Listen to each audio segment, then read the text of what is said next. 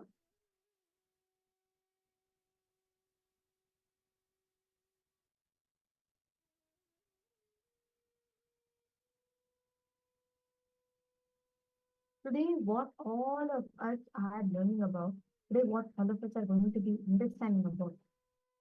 When you start manifesting these powers, powerful cognitions, you'll have such an amazing breakthrough in terms of how you cognize wealth, how you understand the science of manifestation itself, the techniques, the science, the various different principles that Swamiji has revealed.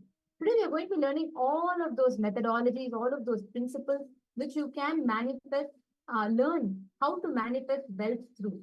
So do not miss any of the sessions that are happening today, and all the sessions, all the different programs that we're going to be learning about today. Each of them are going to directly work on your cognition level, giving you a breakthrough in how you can manifest wealth.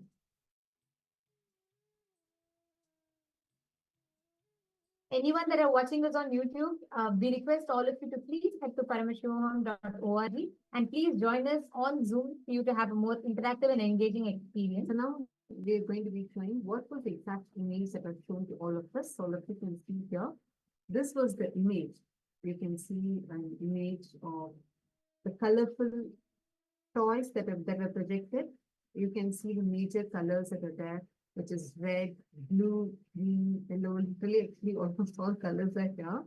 And this is the exact image that was projected. And you can also see there are various different toys that are there within this. There's a bear, teddy bear, and then you could see some ducks, and there's a Rubik's Cube.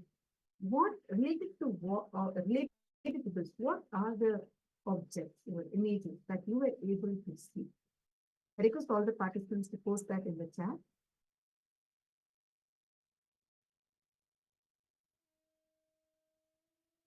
Now, we're going to be entering into the first session for the day.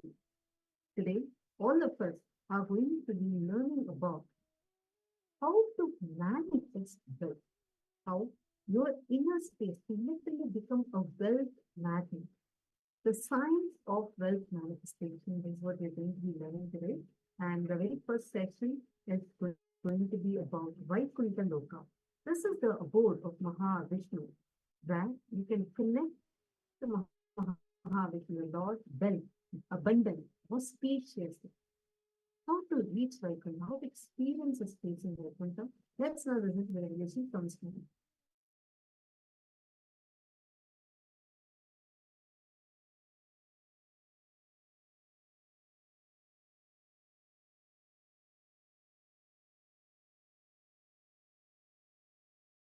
See, Vaikunta is abode of Vishnu, Parandama. Shripuram is Parameshwari, Paramashiva Shakti. Kailasa is Paramashiva. Mahakailasa is Paramashiva in his pure formless space. 14 lokas are stopping with Brahmaloka. After that, the 4 is beyond Brahmaloka. Vaikunta, Shripuram, Kailasa, Mahakailasa is beyond the 14 lokas. Beyond the 14 lokas, 14 lokas are stopping with Brahmaloka. After that, the 4 is beyond Brahmaloka. Vaikunta, Shripuram, Kailasa, Mahakailasa is beyond the 14 lokas. Beyond the 14 lokas, 14 lokas are stopping with Brahmaloka. After that, the 4 is beyond Brahmaloka. Vaikunta, Shripuram, Kailasa, Mahakailasa is beyond the 14 lokas. Beyond the 14 lokas, There is only Turyadita in those four spaces. Vaikunta, Shripuram and Kailasa, Mahakailasa. Asking where is Goloka? Goloka is part of Vaikunta. Agama gives elaborate description on who resides in what loka, how each loka looks.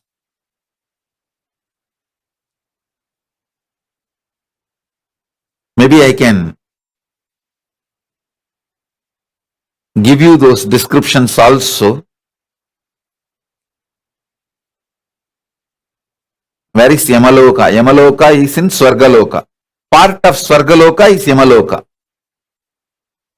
Indradi Dasadik Balaka means Indra, Agni and Yama, Nairuti, Varuna, Vayu, Gubera, Ishana, all 8, and Batala, Bali, Akasha, Vishnu, all the 10 Dik Balakas, they are called Dasadik Balakas. Indradi, Dasadik Balakas have their worlds in Swargaloka.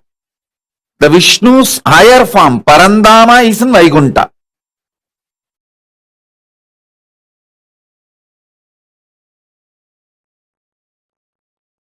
I'll give you one small story.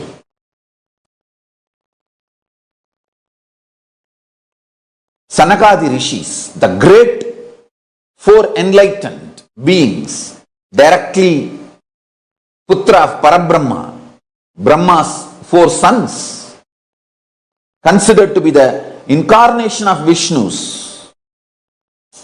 In Bhagavatam, there are 24 incarnations. Sanakadi Rishis were mentioned formally by Vyasa as one of the incarnation of Vishnu. The Sanakadi Rishis walk to have darshan of Vishnu in Vaikunta. Jaya Vijayas, as per their dharma, they stop. Jaya Vijaya are the security guards of Vaikunta. In Kailasa, there is no security guard. It's only defense mechanism. Only if somebody comes to do riot, they are stopped by Nandi. Otherwise, Nandi doesn't bother who comes, who goes. That is why he is all the time looking at Paramashiva. He doesn't look at the direction of the people who are coming. No. If somebody is coming with a bad intention, he knows then he will manage. But there is no regular systematic stopping or crowd controlling. But Vaikunta is very organized, very systematic. The structure is different. The Sanakadi Rishis walk into Vaikunta to have darshan of Vishnu, and the Jaya Vijaya, both of them, stop Sanakadi Rishis. Please have little patience. We will reach out to Bhagavan and get back to you. I don't know what was the mood of Sanakadi Rishis at that time, and I don't want to judge. I can never judge. I have to give all my respect and reverence to both sides. Sanakadi Rishis and Jaya Vijaya, and I am nobody to judge. Both of them are surely much, much, much far beyond and great than anything we can imagine. Sanakadi Rishis cursed, and we don't even know exactly what was the conversation happening and which triggered whom and how the conversation got into the level of cursing. Sanakadi Rishis cursed.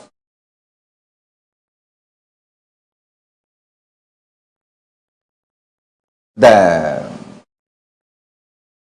Jaya Vijaya that go to Bhuloka and be human beings, be away from Vaikunta. It's too big curse. It's too big curse. And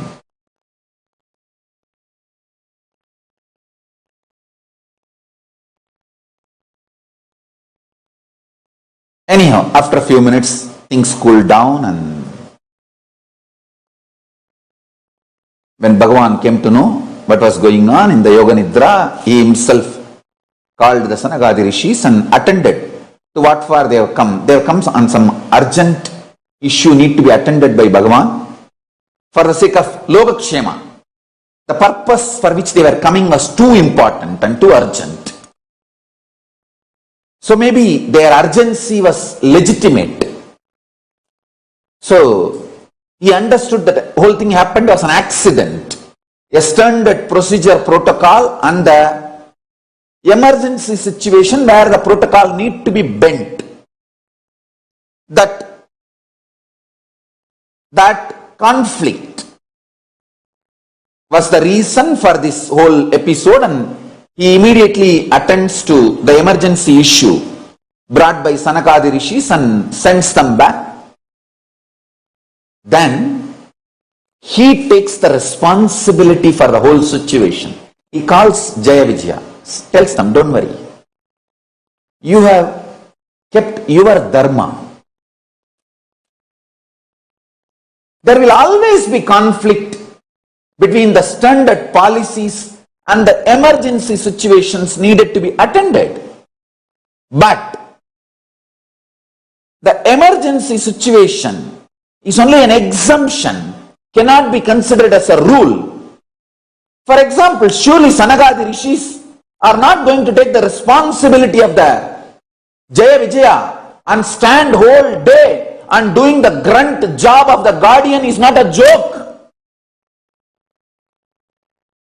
People who curse Jaya Vijaya's guardians cannot do one day the job, the grunt job of Jaya Vijaya's.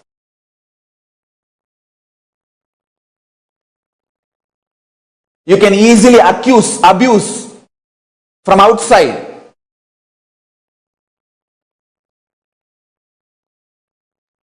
Vishnu hugs both of them, Jaya and Vijaya. Don't worry. They cursed you guys to be away from Vaikuntha. What is Vaikuntha for you guys? Where I am. I will come down to be with you guys when you guys go down. I will come with you guys. I will reduce the whole impact of their curse. I will come down. When I am taking the incarnation hood, both of you guys come along with me. I will be there with you guys. And I will make sure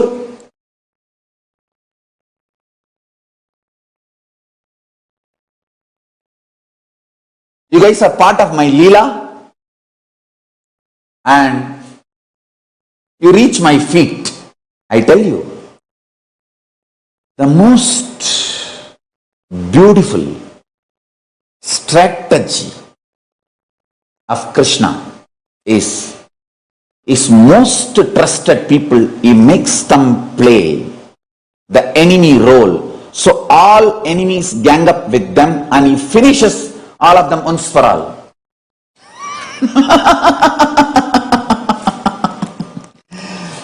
His personal security guard, he says, hey, you play as my enemy. Let us find out all the enemy fellows and let them gather behind you. I'll finish the whole gang together. And you come back to my feet. When Sisubala, who is incarnation of Jaya Vijaya, when Parandama came down as Rama, Jaya Vijaya came as Ravana and Kumbhakarna, and when Parandama came down as Narasimha, Hiranyakasipu and Hiranyaksha, when Parandama came down as Krishna, the Kamsa and Sisubala. So these were the incarnations of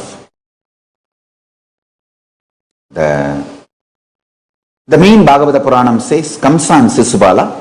There are some editions which says Sisubala and Dhanvantakra.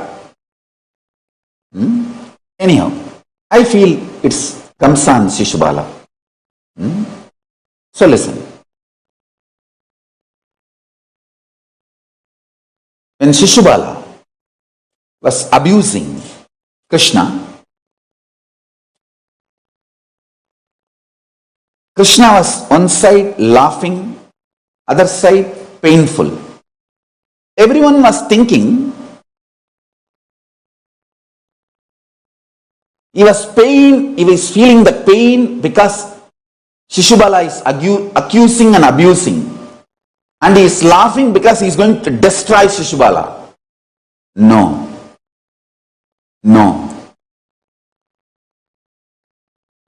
He was laughing at all that negative gang which was smiling, who are going to be really destroyed. Actually, Shishubala was not destroyed. He was liberated. And all those negative gang who were supporting Shishubala were destroyed. He noted down, come to Mahabharata war. He noted down all the faces who were carrying smug when Shishubala was abusing and accusing.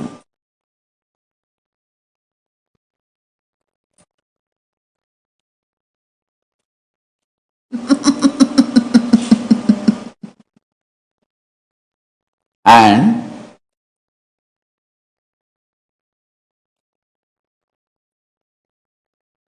he was feeling the pain. To melt down the pain of Shishubala, because now he has to liberate Shishubala. Understand?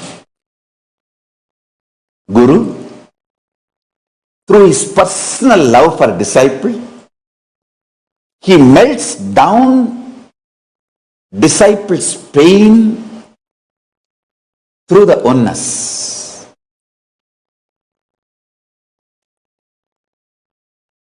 If Krishna feels the pain for 1 second,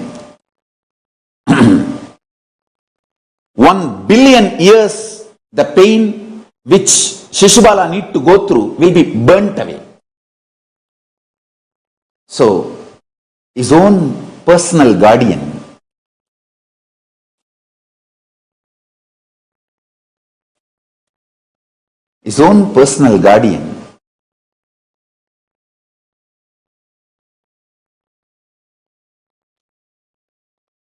how can he let Shishubala, his own personal guardian, suffer for billions of years? No. He will internally train them is different. He will never allow external people to torture them. He will never allow external curse, even if it is Sanagadi Rishis.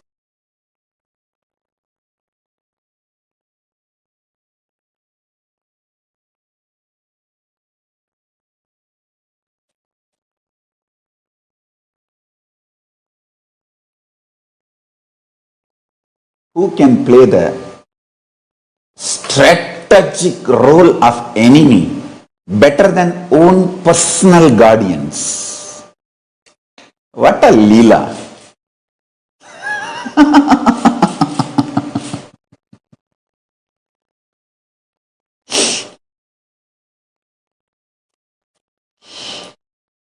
He will never, Parandama will never allow the suffering to his people from others.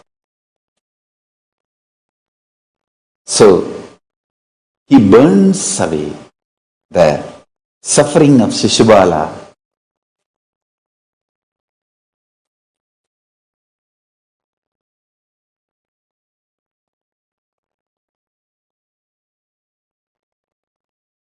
Understand, you will never know the reason for Parandama's pleasure or pain, good.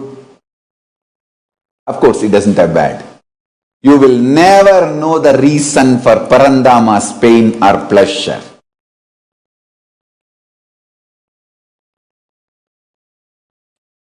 Finally, that 100 abusal, he gives time just to note down all those fellows who are supposed to be destroyed. Shishubala was not destroyed, was liberated. He has gone back to his original space, Vaikuntha. He served, he did his strategy, his job perfectly. I tell you, after this Shishubala, what would have been the scene? I tell you. Within 3 seconds, Shishubala was in Vaikuntha, Parandama sitting with Shishubala, maybe sipping little Amrita and having betel leaf and betel nut and giving him one, and he also chewing one.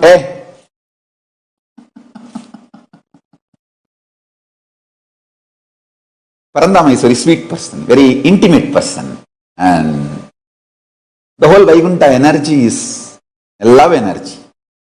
The love is the source or the space of Vaikuntha. It was intimate relationship. Always in Vaikuntha, the whole relationship and everything was intimate. See, in Kailasa, it is more like a oneness. Oneness is the space and Tyaga is the prana. In Vaikuntha, love is the prana and intimacy is the space of the whole Vaikuntha energy. And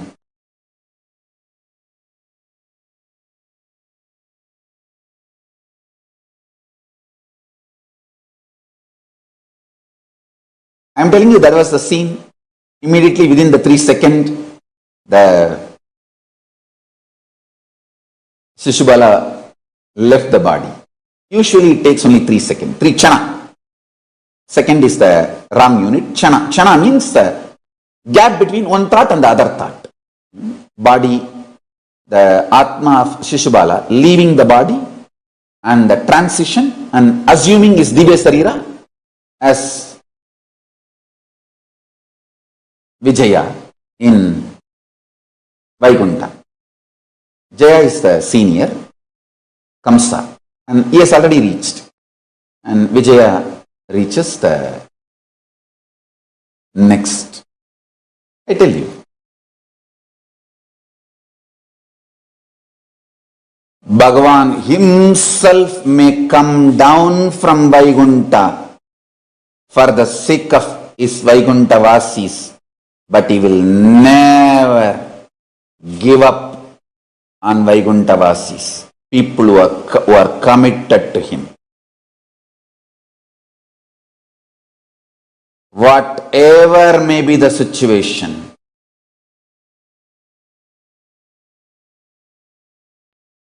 if there is a reactionary assumptions and the accidents due to reactionary assumptions, of course, Parandama did not punish Sanagadi Rishis because the agenda which they were rushing was very important. Same way, he did not allow Jaya Vijayas to be punished or tortured by the curse given by Sanagadi Rishis. He stood by Jaya Vijayas. Don't try to fight whether it is factual or not. Relax and enjoy. The sweetness I am trying to describe, convey through this incident, through this description, that space of Vaikuntha, I am trying to convey. Understand that and enjoy. The sweetness I am trying to convey. Enjoy that. Actually, the prana of Vaikuntha is love, prema, bhakti. It's very intimate space, Vaikuntha. Kailasa is oneness, yaga, fire.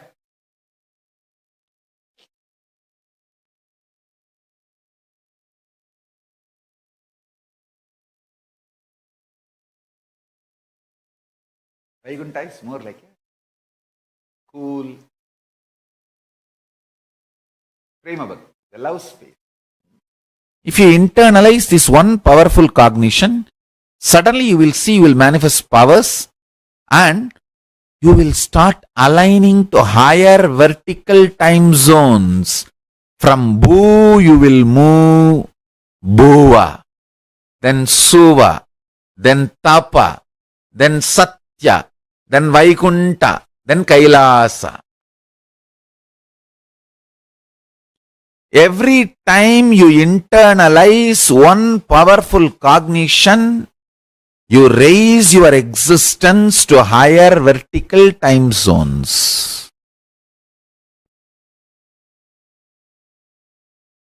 See, we have a story. Ramanuja goes to Delhi Badshah's court and the Melakottai Selvanarayana Swami, the Sellapillai, the Utsava Murti is called Sellapillai.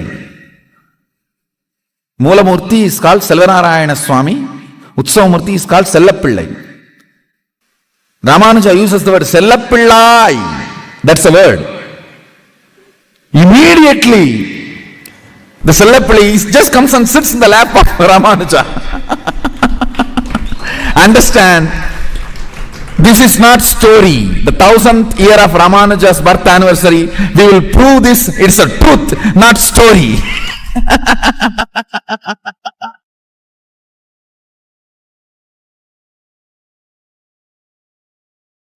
When you call, see, he did not say, O Narayana, Vishnu, Parandama, Sellapillai. He came.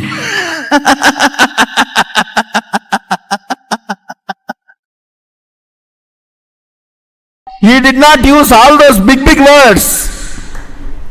Parandama, Madhava, Vishnave, Vishwam Vishnur Vashatkaro Bhuta Bhavya Bhavat Prabhu. Sellapillai. He rushed to his lap. So understand,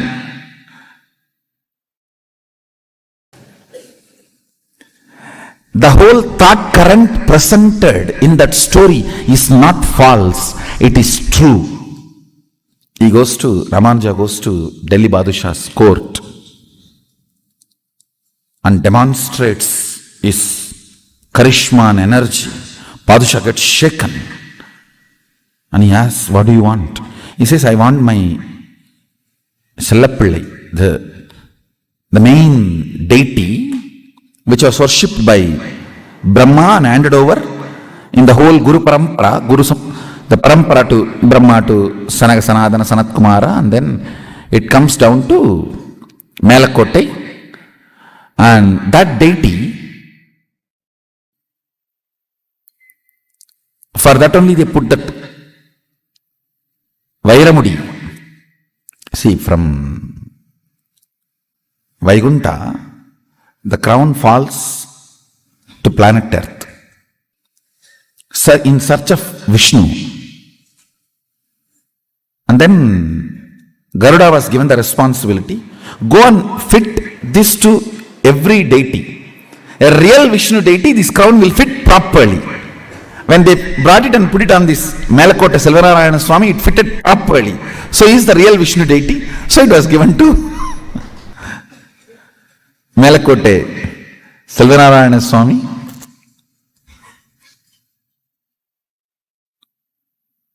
So Ramanuja says, I want my Sellapillai. Then Badshah says, I don't know which is the deity you are calling for. You go and take whichever you want. You go and see. There he sees everything. Then he calls Sellapillai. Immediately Vishnu comes and sits in his lap.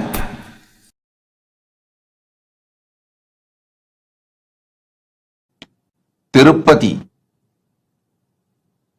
Srinivasa's temple, Srirangam Ranganatha's temple, they can straight give you the experience of Vaikuntha. Understand? These are the organic, living organism. Living organism, living energy portals which can open up like a time shaft and teleport you directly to those lokas.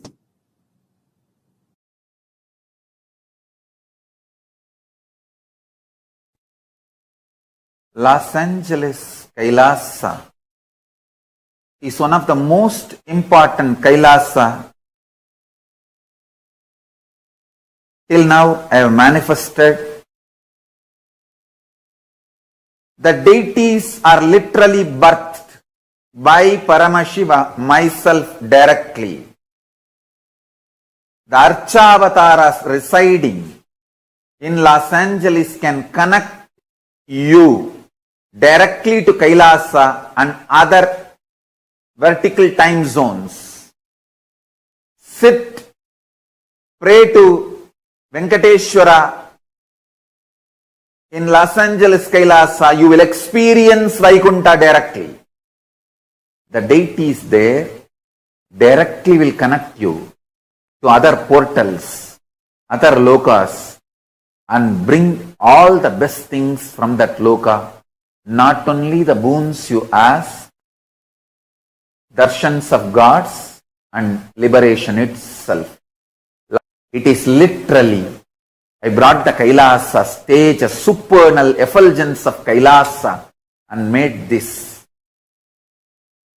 Los Angeles Kailasa. Los Angeles Kailasa is one of the connection points with Maha Kailasa and Bhuloka and all other lokas, spaces.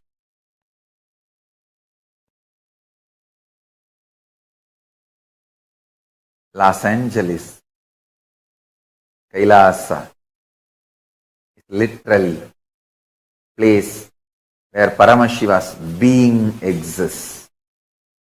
He is not only in the form of energy, superconsciousness, state, space, powers. He is in the very form of that being. Accepting, receiving our worship, prayers and responding with a grace and compassion and love and blessing.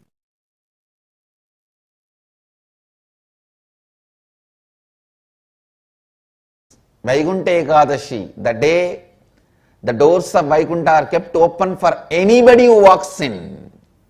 Vaikunta Ekadashi is the day. So tonight Dwadasi starts.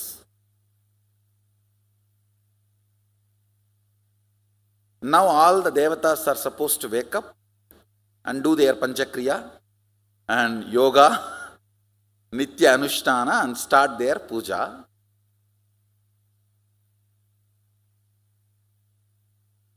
As a gift bonus,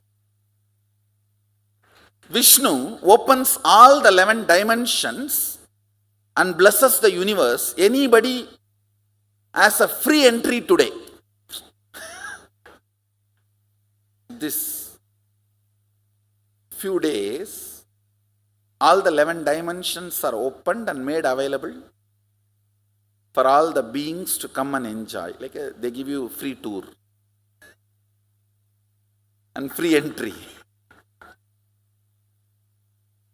And I want you to know all these are not jokes. It's true. It is really true.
Nithyananda.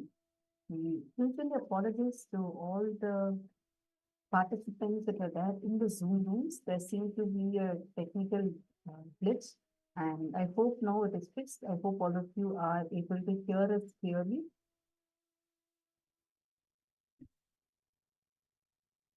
There was a small disturbance that had happened where uh, someone had joined the Zoom and there was a small technical glitch. I hope now it is fixed. If all of you are able to hear it clearly and if you're able to see us clearly, please can all of you post in the chat. Wonderful.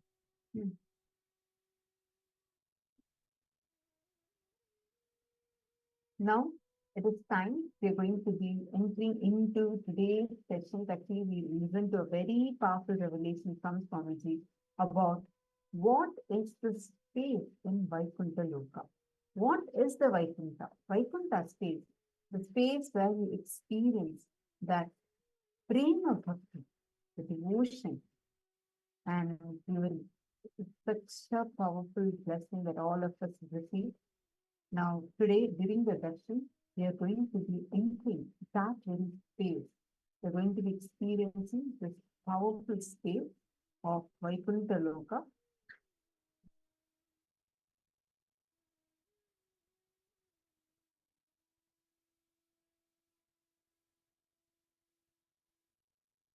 Now, let's understand a little bit more about Vaikuntha Loka. What is that space of Vaikuntha Loka? See, in that Vaikuntha,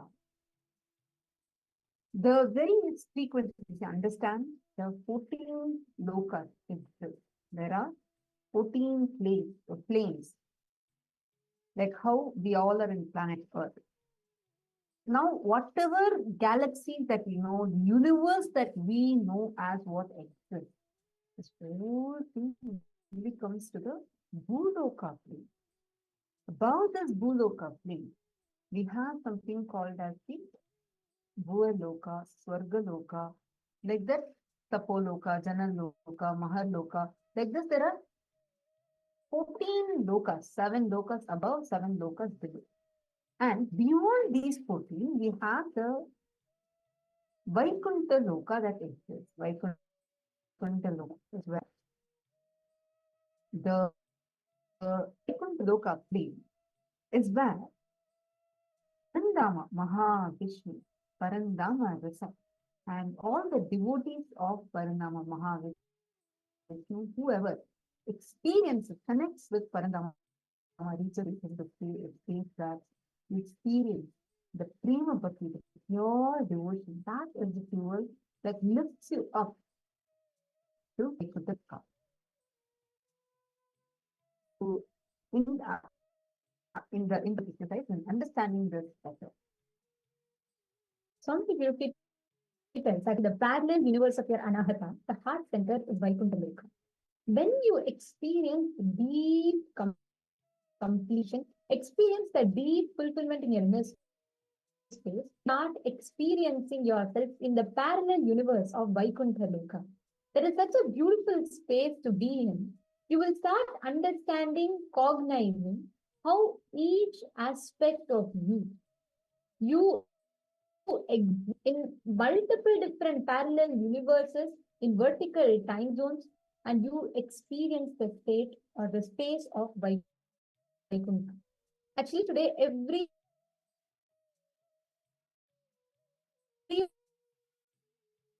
one of you that are here, the KAILASA Vasis, all the others that are here with us today, all of you will be lifted to the parallel universe of Vaikuntha through the initiation. Today's initiation is focused on manifesting wealth.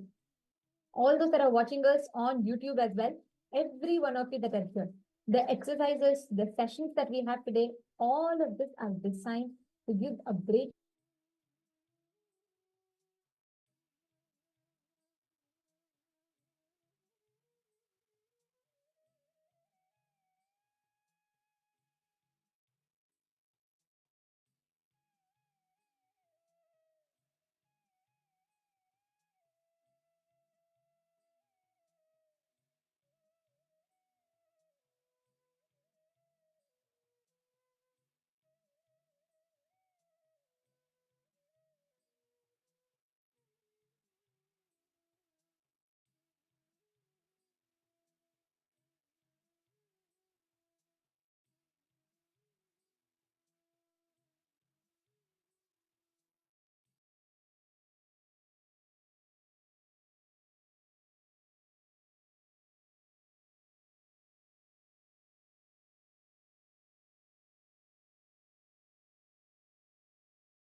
Nithyananda, apologizing for the technical glitch.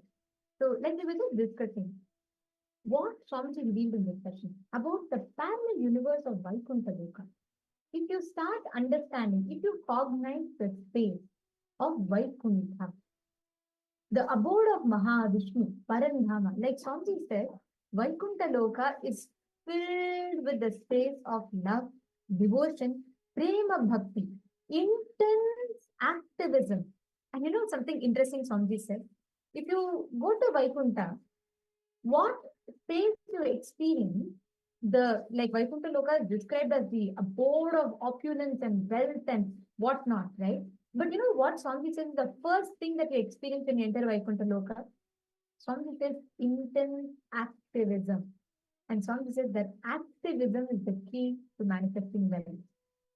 How many of you here, Ma Ashini, Ma Ananda Parameshwari, or Ma Charmaine, Ma Dennis, Ma Lizzie Wong, how many of you here really want to manifest wealth? And what do you think is your biggest obstacle in manifesting wealth? Can I request each of you to post? See, that wealth can mean anything to you. Maybe, like, I know some of you, like Manada Parameshwari or all the Kailasa Vasi, some of you are like really wanting to manifest, come to Kailasa, and that means the biggest wealth for you. There are some obstacles for it, but you're really waiting to manifest it. Like that, I request each of you to post. What is that one thing you feel like is the biggest obstacle you're not able to get over that hurdle for you to manifest wealth?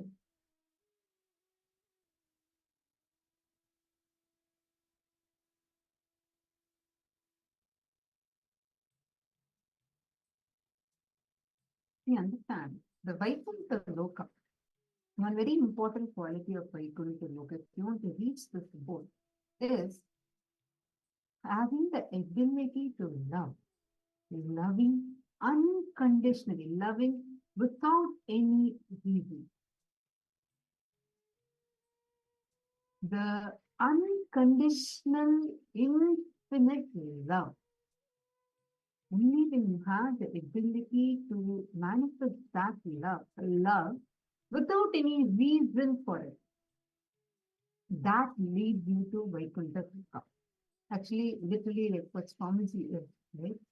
There's no conditions, nothing, there's no prerequisites. He just loves you, showers his love upon you without any reason, without anything. Having that ability, the ability to love unconditionally, this is the abode of Vaikuntha Loka. Now, to all the participants that are sitting here, let us do a quick internalizing this, where take a few minutes to look in and see in which all areas of your life are you actually loving unconditionally. And also, if Ma asked me because it is posted, yes, Ma, I do want to manifest wealth, but I don't believe I can manifest. Actually, no, we're going to be learning about this in detail in the further session. But the first thing I want to request, I have seen you're one of very sincere participant, multiple Paramashivohams. I've seen the kind of sincerity with which you've attended. So I just wanted to share one thing with you. Let's work on all the patterns, how to complete the incompletions, all of that second, right? First and foremost thing, just bring excitement in your life. This is for you, Maashni. Every time you have a smile on the face. Every time, just smile. See, you only need a reason to be sad. You don't need a reason to smile. Unfortunately, when anyone asks you to smile in a society, right? We are the way we are. If someone is just serious, sad, you feel okay, that's a normal way of being. But if someone asks you to smile, you'll be like, what is there for me to smile? What is the reason for me to smile? Because somehow society deeply ingrains the guilt-based thinking or reason-based this thing for your bliss. Costless bliss. Just being blissful will make you so energetic and active in life. When you become passionate about life, Swamiji will tell a very beautiful statement in one satsang. Swamiji will say, right now, if I declare I want to build a golden temple right here, I will be able to manifest the entire wealth. Even if all the wealth I have is like completely wiped out, and let's say right now I have nothing, but if I have to manifest a golden temple, right now, if I declare, I will manifest. Swamiji says this statement. And after that, Swamiji makes a very beautiful point. Swamiji says, I am declaring not because I have a strategy, plan, or anything, but I know The moment I declare, I have the ability to generate all the resources and wealth needed for it. Cosmos will generate it for me. And something very beautifully explained, go on to explain further. The only thing you need in life is intense activism and bliss, passion for life. So, Ma Ashini, the first and foremost quality you should build is you should start having excitement. Start carrying that excitement and joy in life. Come on, now itself you should start sitting. Always I should see you with a smile. From now, whenever I see you, I should see you with a white smile. That's what Nithyananda means. We bless, we wish each other Nithyananda, right? That means eternal bliss, being like Swamiji. So you don't need a reason to smile. Just smile. Start with becoming consciously building the bliss chemistry in you. See, Ma Anand Parameshwari, you also asked me a question about how you can actually love unconditionally. What should you love unconditionally? Because everything seems to have some subtle interest on it. Absolutely right, because unfortunately that's what society has taught us, trained us from a very young age. You are constantly training yourself to love something, means what you can get out of it, right? Now just shift. Choose any one person, anyone it can be. This is a very powerful technique Swamiji gives. Swamiji said, choose any person, but you should not tell them that you're doing this for them. Choose anyone and you just declare from now, you're going to be loving that person unconditionally. You are going to declare that you are going to be showering that love unconditionally upon them. You declare consciously saying you don't have any expectation. Don't expect anything. Don't expect that they should even recognize it. Don't expect that they should appreciate it. Drop all that expectation. Just remember, please, Swamiji, do you understand? There's absolutely no expectation whatsoever. Like literally, so sincerely, Swamiji showers his entire life, his love, his energy, everything upon us. Despite that, so much from the showers, he does not expect one thing back. It is not based upon our qualifications.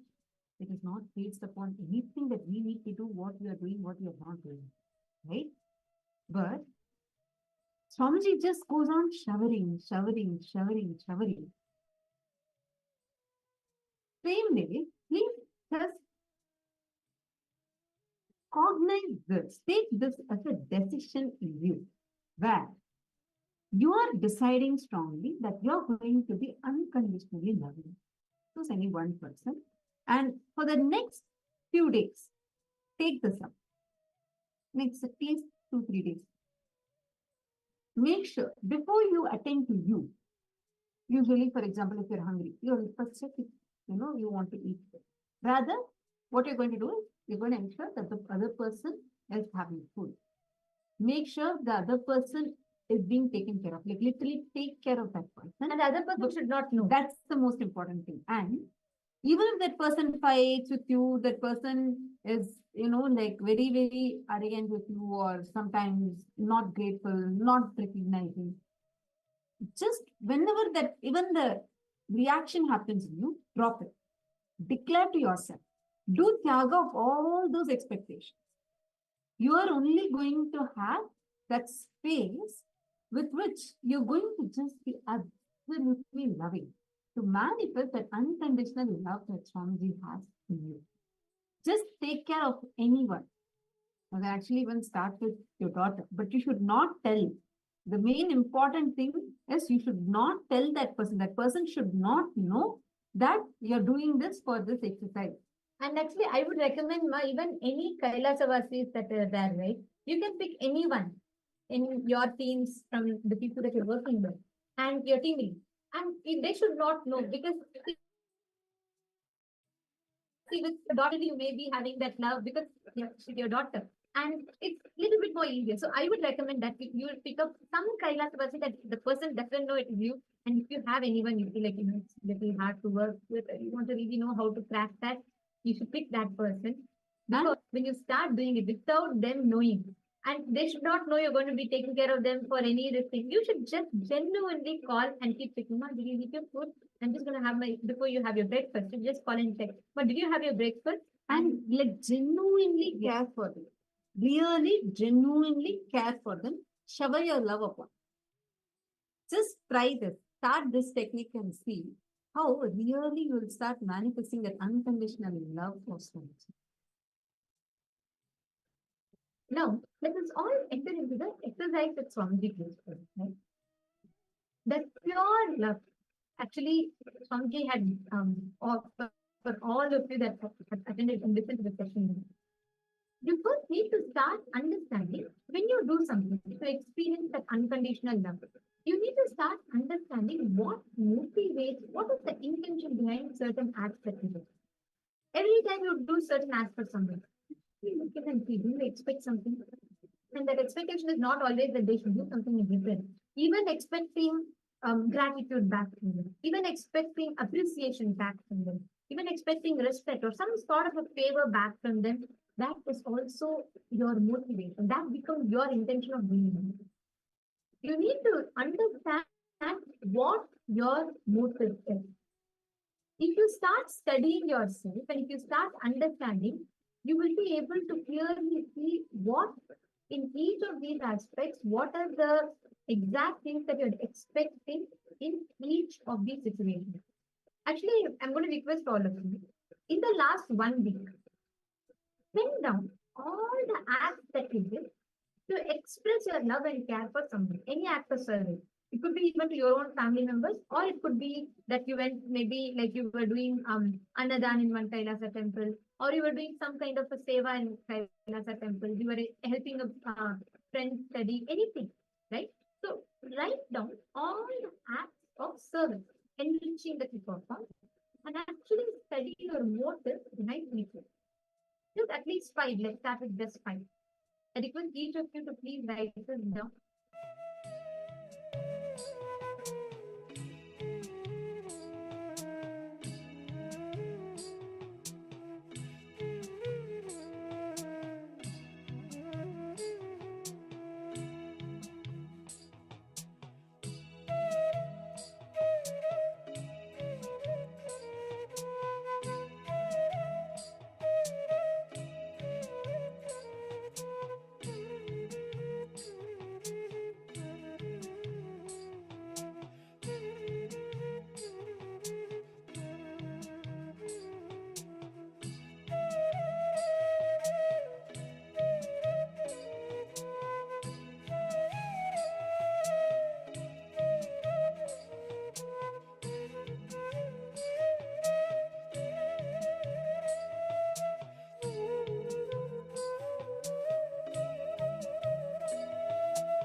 setting your pen down. In the next step of the exercise, I request all of you to please write down what was the exact motivation, the primary motivation, and you can use the following statements as guidance.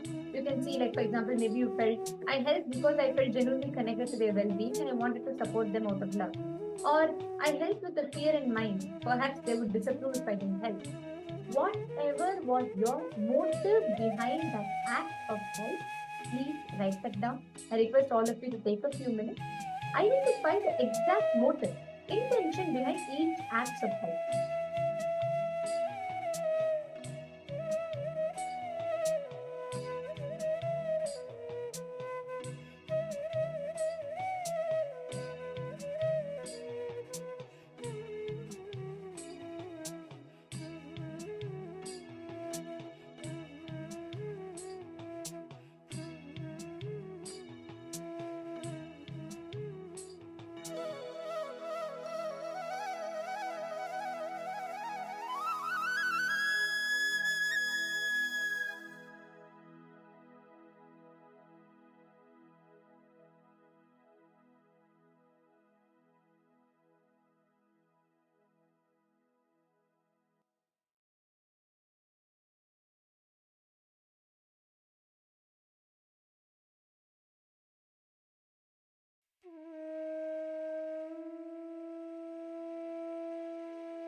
Hope all of you have clear certain.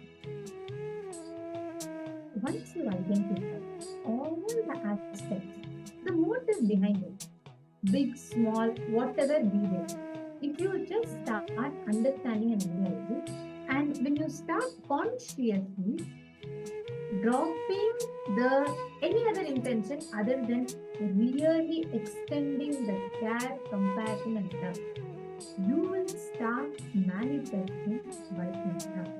Just when you all the parts which you are cherishing other than the real love, drop it. Automatically, you will start actually manifesting by doing.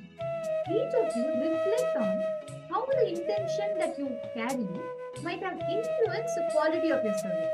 Sometimes we think, let's say you want to help somebody, you go and help them, you start helping them, and then they're like very appreciative of you, they're like really thanking you, and if that's what we expected and you got it, automatically sometimes you'll feel like, okay, that's enough, this is what I wanted, I got it, and you'll not make the next effort. Or sometimes if you don't get it, you will lose, like let's say you're really trying to help, trying to be nice to people around you, but no one acknowledges and no one changes their that has no difference in their attitude towards you.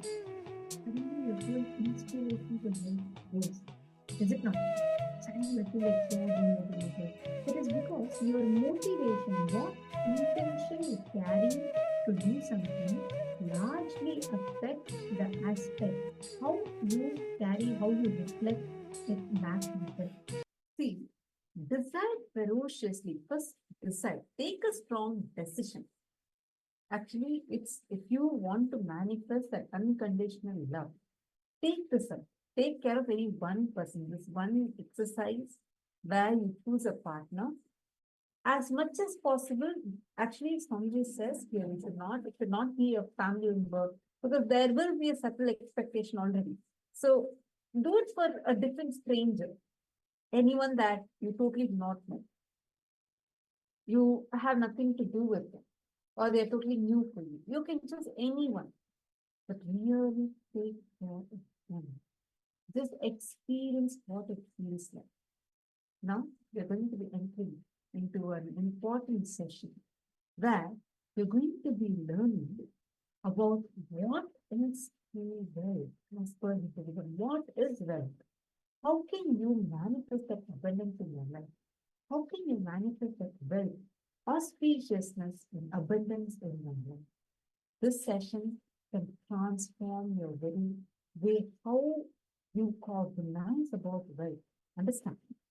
The ideas, the perceptions, the cognitions that you carry about wealth plays a major role in how much of wealth you are able to manifest.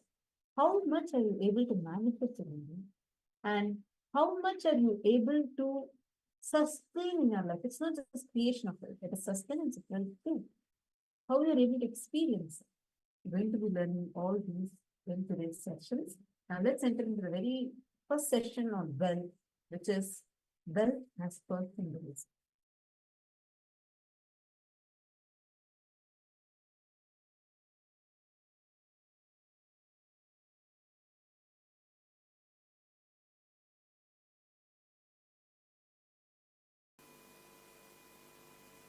The whole program is all about wealth.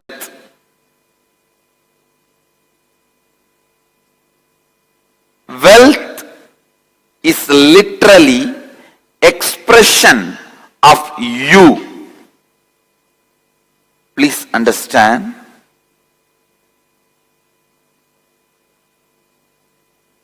Whatever you call as wealth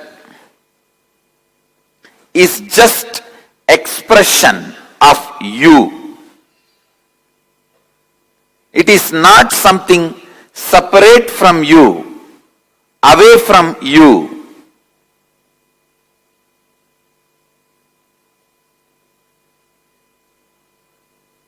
Wealth, money, richness, you can use various words.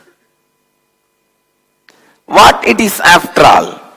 Having the ability to have multiple choices, freedom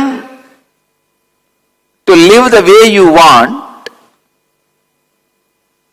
ultimately not being controlled by any other powers.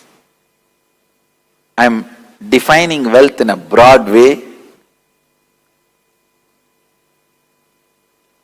Finally, it all boils down to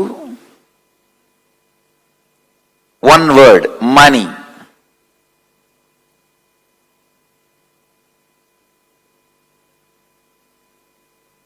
Intelligence to accumulate, intelligence to keep, intelligence to maintain, intelligence to distribute, intelligence to spend, intelligence to invest.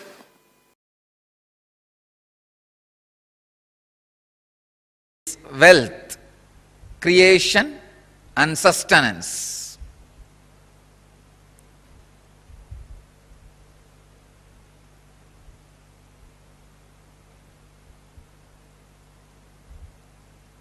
I can say life can be equated to two things. One, the ability to achieve what you want in the inner or outer world, or just getting stuck in both the world.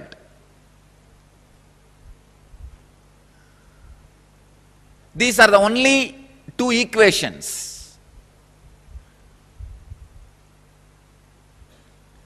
As on now, at least people who are sitting in front of me, I can say very clearly, there is nobody who doesn't want wealth. Everybody wants it. But they do not increase the life in them to the level they want it. Wealth can be equated to the life energy you express. Straight equation. Because as on now, a normal man has wealth as the first priority in the life. So be very clear. If you do not have wealth, don't blame anybody, just you are not expressing life in you. Life energy is not happening in you.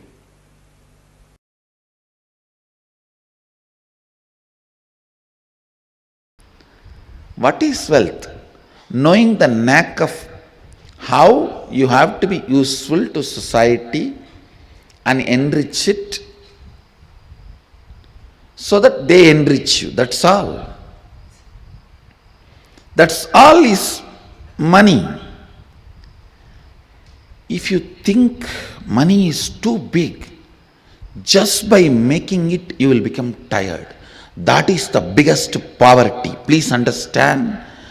Just by making it, if you become tired, you are working, functioning out of the concept of poverty. You will make, but you will not be there to enjoy. Somebody else will be enjoying. That is why I am saying, make money without thinking it is too big.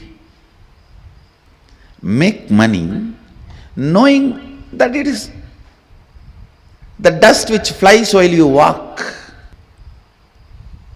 I have to here put it on record. One of the statement I heard from my guru, நடக்கும் பொழுது பறக்கும் தூசி என நினைத்து செல்வோர்க்கே செல்வம். I'll translate. While you walk, the dust which flies, the feet dust which flies, equating that to your wealth, and the person who walks, the wealth follows him. Understand?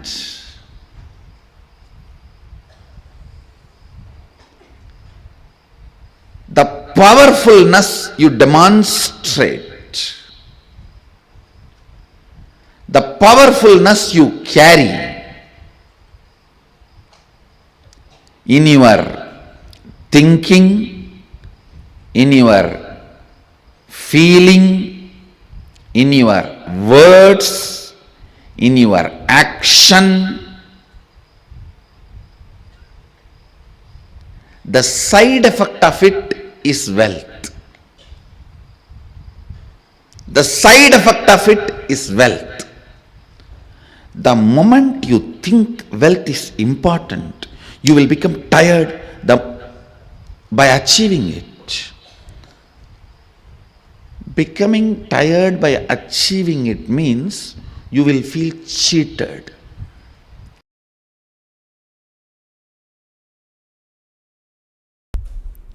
In Sanskrit, artha means meaning and wealth.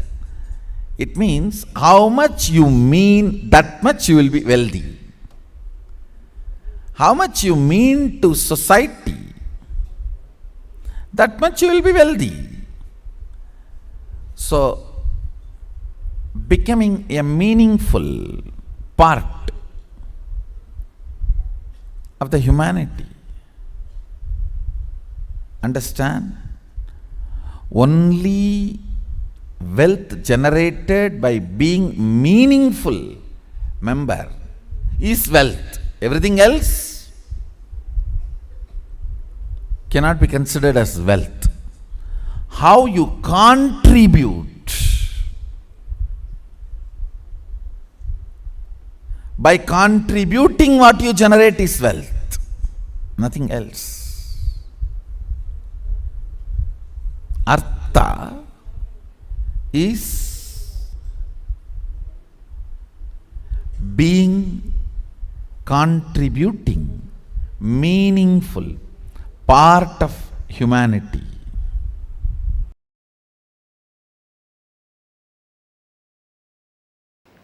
Wealth is not something outside from you. It is extension of what is you. Please understand. You go on accumulating something in your life. If you are conscious, organized, you accumulate wealth. Otherwise, you accumulate poverty. But you go on accumulating something. Wealth is not something outside you. It is extension of you. What you feel about life, what you feel about you, all these ideas only decide whether wealth is going to be around you or not. Altering the understandings you have about wealth is a very important thing you need for creating and celebrating wealth.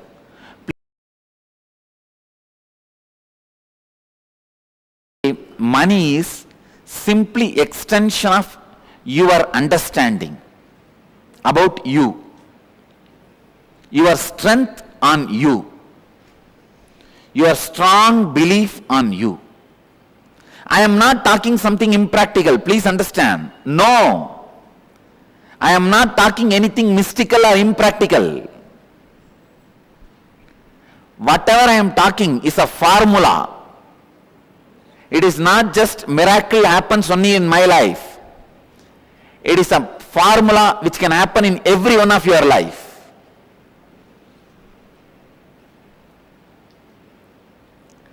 The right attitude towards money is, please understand, the right attitude towards money is, it has utility value for the things you want to do.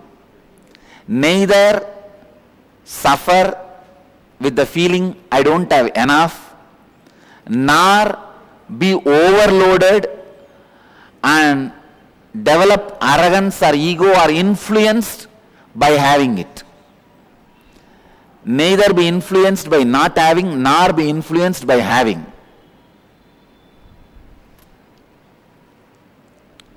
It is such an awareness game.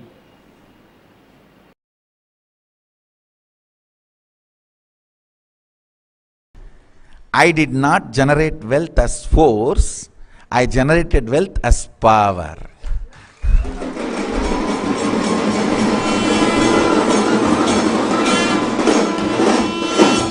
My existence, I go on contributing. My lifestyle, my thought current, the way I exist, continuously everything gathers around. Whether money or the human resource or whatever, gets gravitated. That is why whenever anything need to be attended, I attend here. Increase the speed.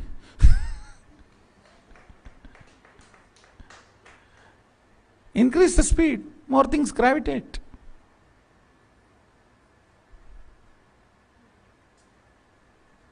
Understand the difference between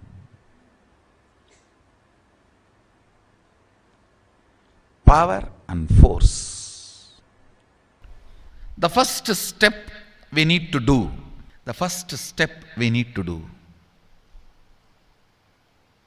looking back,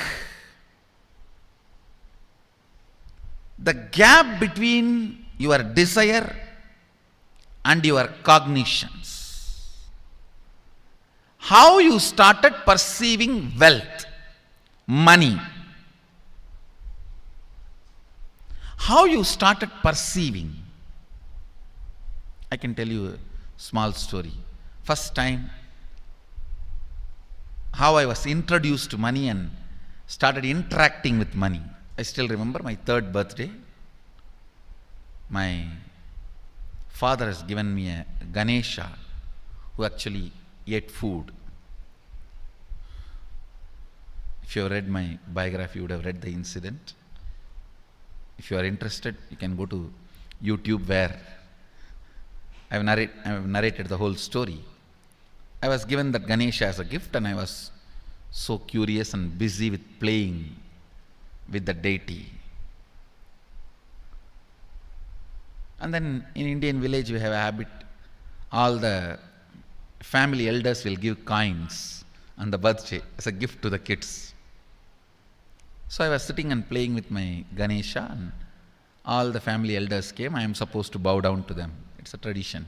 So I touch their feet and they will give money. A lot of money got collected. Must be some 70-80 rupees. In those days it's a big money, and for a kid it's a too big money. And it was too much of coins and notes, so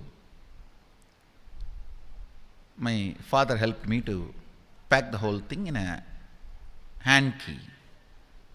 So I looked at him and asked, what should I do with this?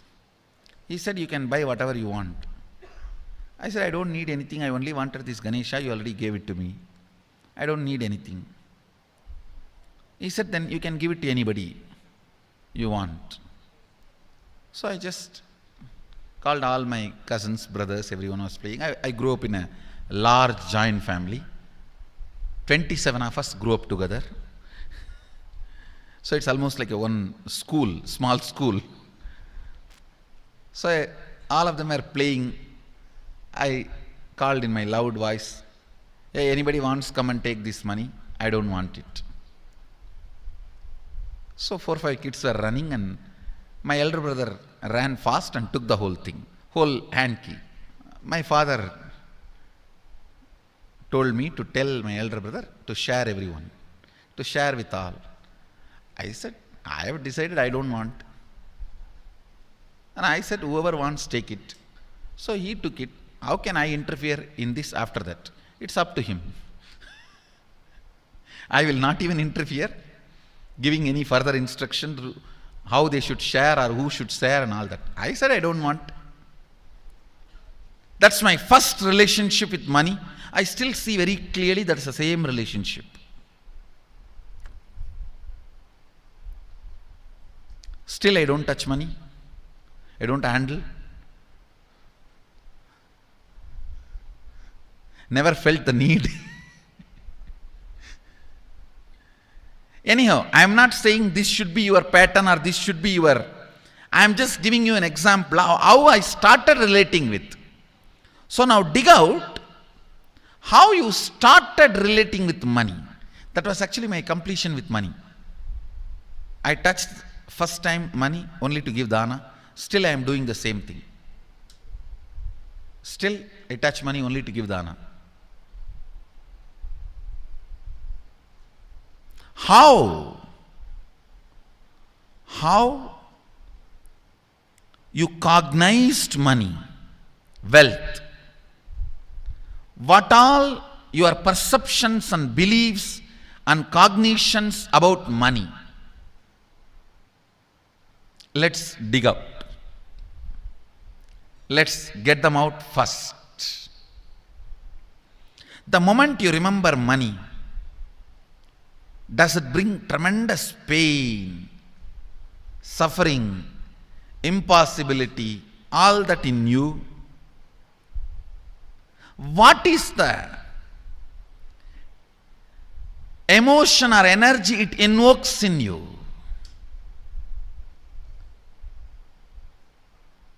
So put your pen to paper and just keep writing whatever comes to your mind.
Poverty means knowing your problem, does not want to solve it. Richness means constantly being alive. Please understand, being alive is enough.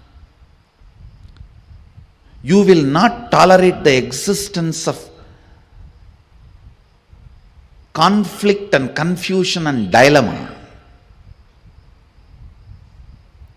All I am requesting you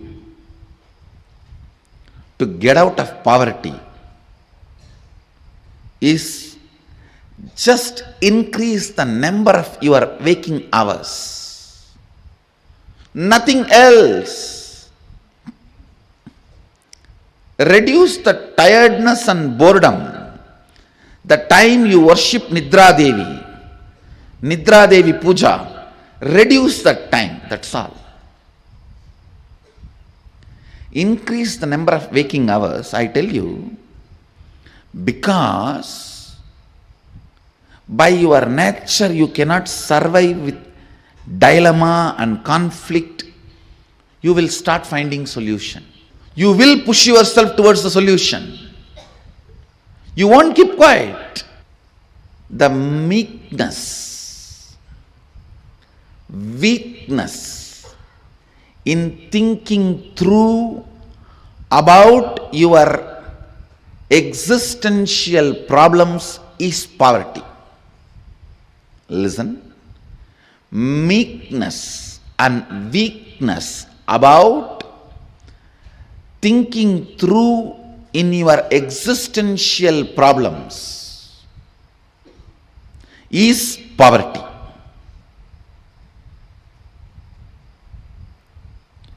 Poverty is nothing but resistance to life.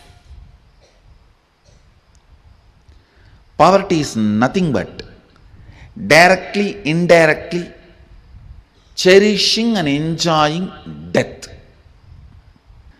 By killing death, only you will manifest abundance. Poverty is nothing but direct, indirect way of worshipping death. Winding yourself or hiding yourself into boredom, into tiredness is poverty. That is worshipping death. Every moment you are tired and bored, hide yourself into your bed. You go through the part-time death. Anger is part-time madness.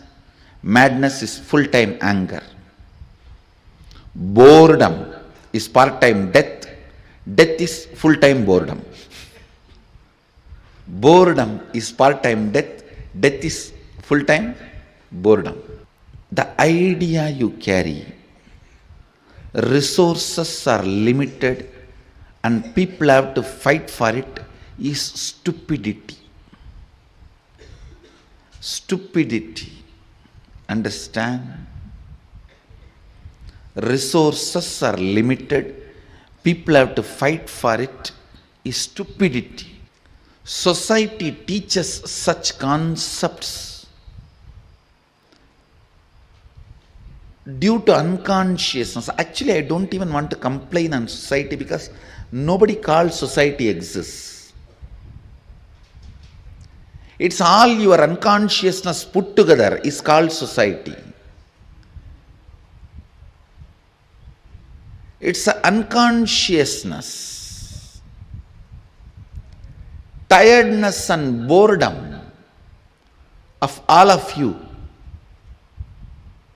is put together is society.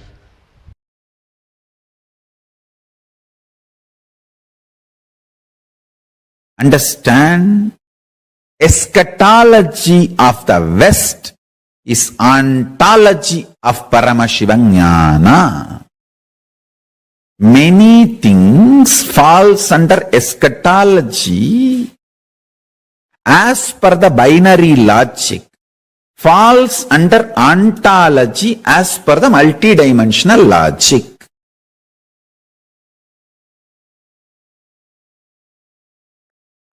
The endless resource. Understand one thing. I don't have any vested interest to teach you that you have endless resource. If I actually have a vested interest, I should tell you, you have only limited energy. I'll be supplying energy as per how much you pay. Based on that, I'll send the energy through meter. If I have vested interest, that is what I'm supposed to make you believe. But I am telling you, screaming you, you have endless resource, inexhaustible resource. Not only that, you are Swayam Prakasa. I ask you to attend satsang so that you will not forget this truth. I will constantly remember the same truth. So you will start manifesting it. That's all. If I am planning to exploit you, I should tell, you all have the wiring and every day I will send this much energy based on how much you pay. But I am telling you, we have endless resource. I tell you, very soon I will prove you do not need to hook to grid for even electricity. You don't even need to shit or pee to get electricity for your home. You just need to spit and you will light your whole home. Your whole home will be lit. You don't even need to spit. You just enter your house, it's lit. You don't need to be connected to grid.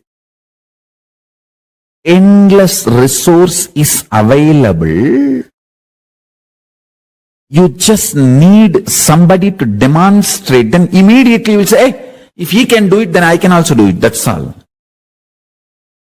That's all. See, many times when you see somebody swimming, you get the confidence and start swimming. That's all. It takes hardly few days. Just you need to see the swimmers and you will start. That's it. Same way, only consciousness. Much of what binary logic talks to you as eschatology is actually ontology in Sanatana Hindu Dharma, in Paramashivoham. Endless resource. The more and more you are convinced about endless resource, you start appreciating endless resource. You will realize there is no death and all insecurity will disappear. Understand? My whole work is liberating human beings from this idea of limited resources only available. No. Endless resource energy is available. Humanity does not need to be stuck with the idea resources are limited. Resources are unlimited. When you understand that, you will start appreciating the existence.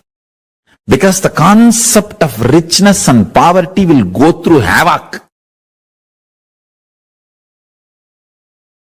Largest earthquake. Actually, with the grace of Paramashiva, soon one day I will prove these three statements even to the people of binary logic. Endless resource is available. It's available inside you and you can just like that casually start manifesting and using it. The day I establish this to a binary logic people, that day there will be a huge earthquake for the concept of poverty and richness. The whole idea of poverty and richness will be shaken. Because when there is endless resource, Where is the question of poverty? And where is the question of superiority because of richness? Where is the question of rich people declaring their supremacy over the universe, over the planet Earth, over everything available? Rich people declaring supremacy is the worst racism on the planet Earth.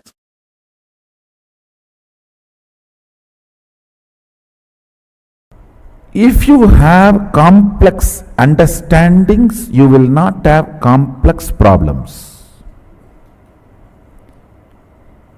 If you don't have, and if you are avoiding complex understandings, you will have complex problems.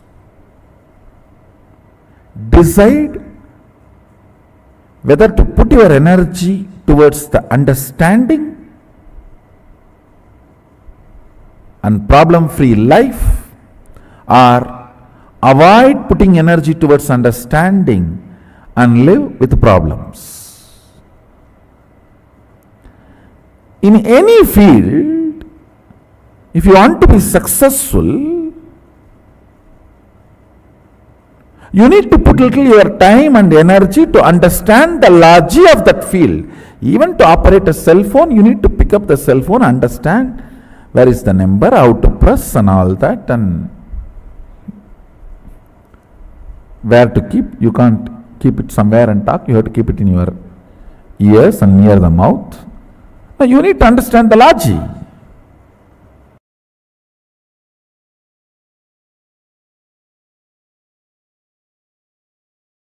The ultimate Paramashiva is not only rich, he is generous. Understand? A real rich man will be always generous. Thus, he will have so much confidence that he can manifest richness. When a poor man becomes rich, he will always be miser. Understand? Because he doesn't know the logic of richness. Logic of richness.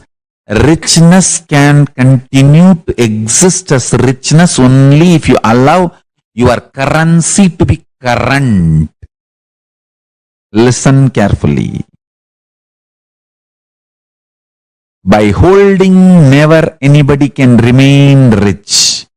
Only by allowing the currency to be current, you can be rich.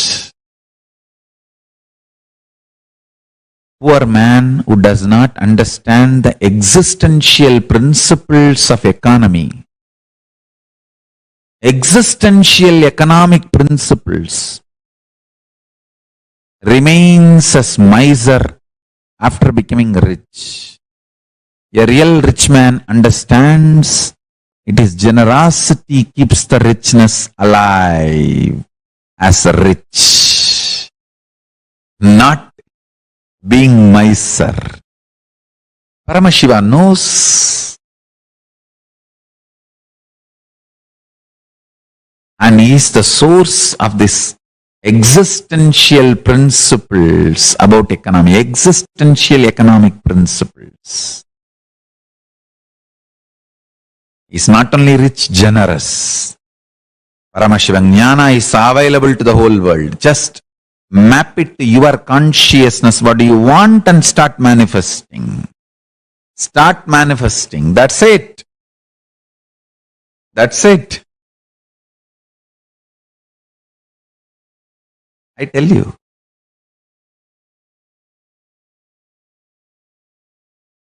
Miser man can never live or maintain his richness.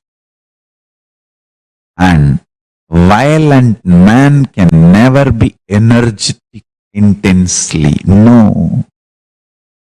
He may be aggressive for short time, but cannot be energetic consistently. Only non-violence, inclusiveness, friendliness, intense love supplies consistent energy. I tell you. Non-violent man, even if he screams, it will be all about making you alive and living. violent man, even if he gives you a gift, it will all be about either to convert you or destroy you. Understand?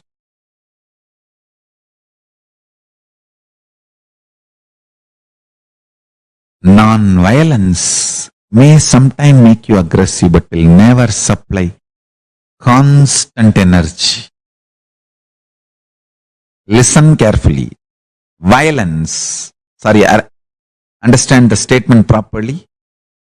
Violence may supply aggression little bit, may make you aggressive little bit, but never supply the constant energy. Only non-violence, ahimsa, love, inclusiveness can supply intense energy consistently to you.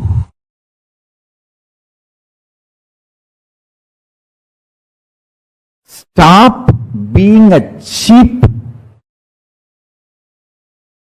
poor backgrounded rich man. See, when a poor person becomes a rich person, he lives the fantasy of poor person's rich person. He takes revenge on the society by dumping himself. See, whatever was denied to him when he was poor, he thinks when he becomes rich, he should grab all that. That is rich life. No. See, when you are poor,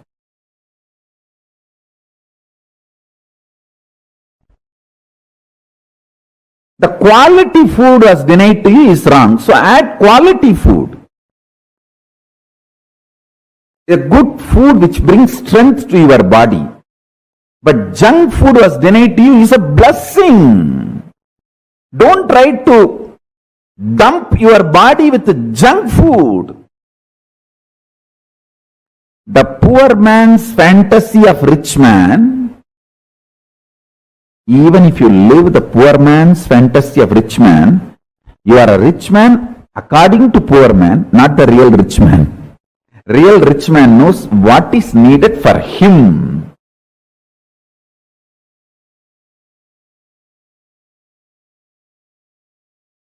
Rich man is a man who worked for his richness and knows the signs of sustenance. Understand?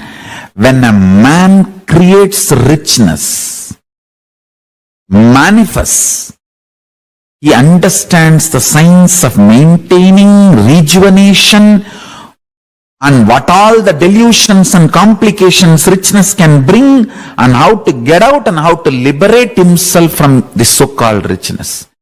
A man who can play all 5 games with richness is rich man. Not who owns richness or who is imprisoned by his richness. A man who is imprisoned by his richness is living the poor man's fantasy of rich man's life. If you have richness and still you have insecurity and complications and incompletions about richness in any form, you are only living the poor man's fantasy of rich man's life. If richness is giving you complete completion and liberation, you know the creation principles of richness and sustenance, principles of richness and rejuvenation, principles of richness and pulling out of delusion from any of the incompletions related to richness and liberating yourself from richness. If you are completely complete about your richness, you are a rich man.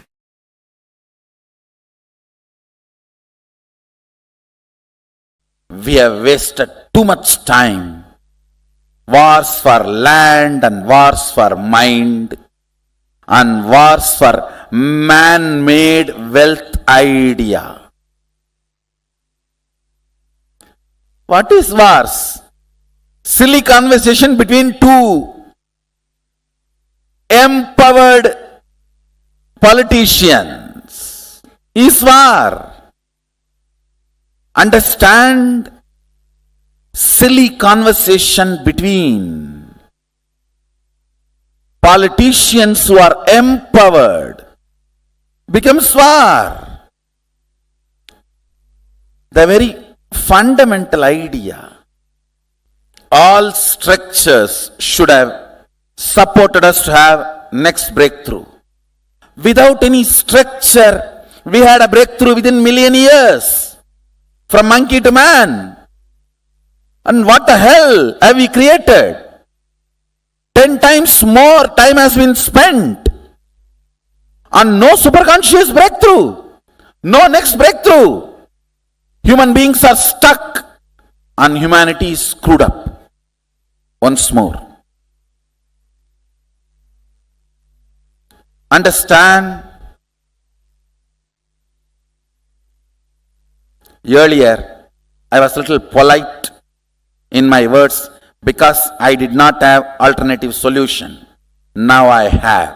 That is why I am strong.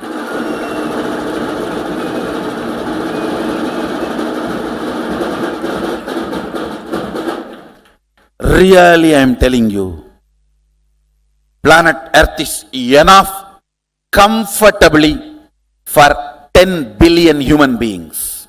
Scarcity is artificially generated idea. Understand, whether the idea called countries, borders, when an individual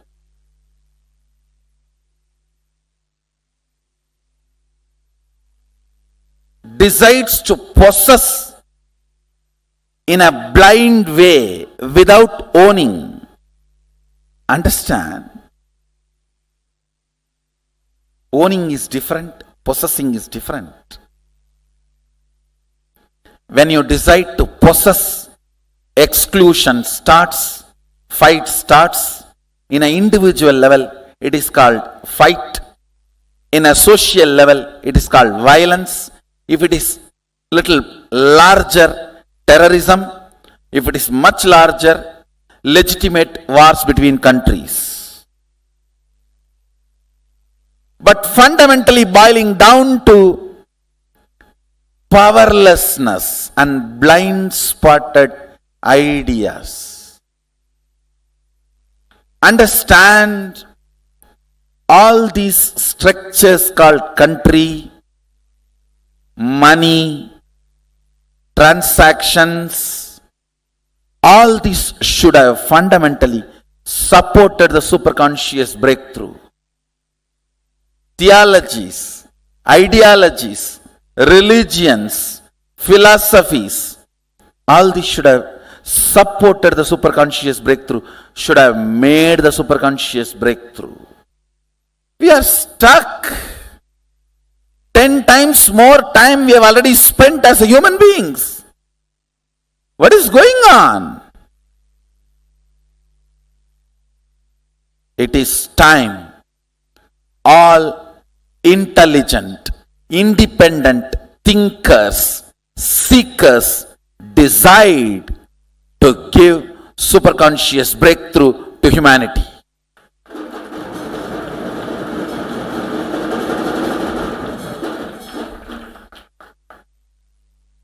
These man-made ideas, money, man-made ideas of land, man-made ideas of possession, man-made ideas of theologies, man-made ideas of philosophies, all religious wars are silly conversations for mind. All political wars are silly conversations for the land.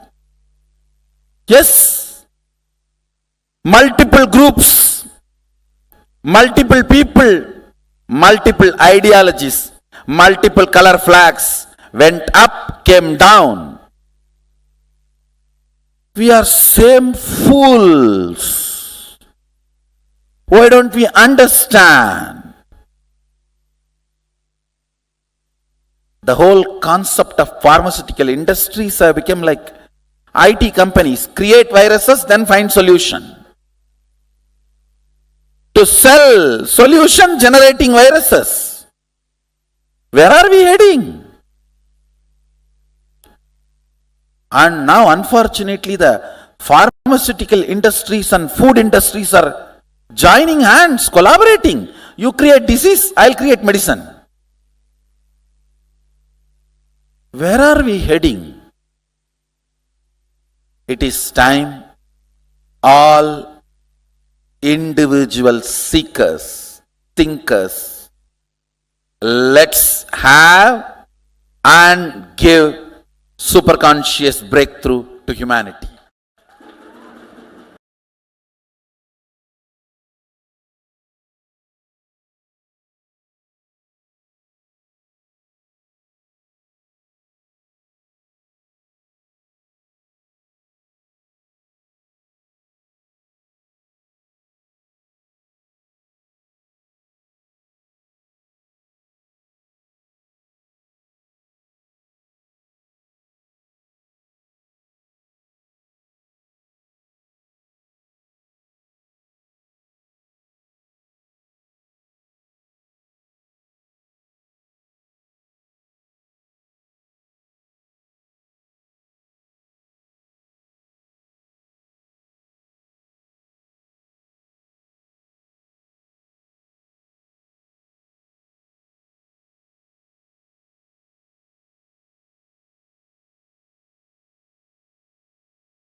What is wealth in Hinduism?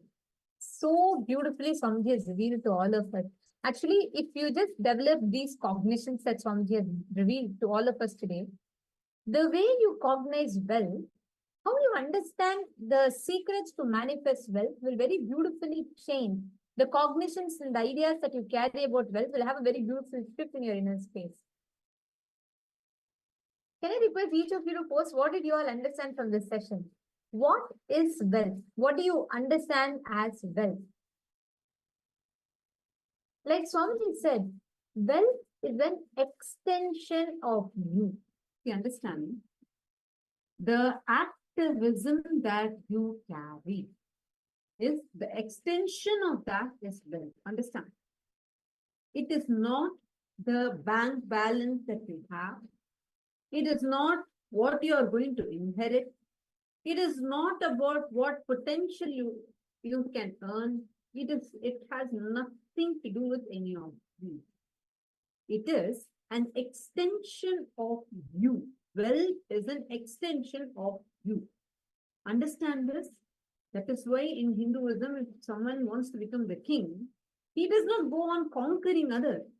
He just sits under a tree, meditates, and the way he meditates, he impacts the space.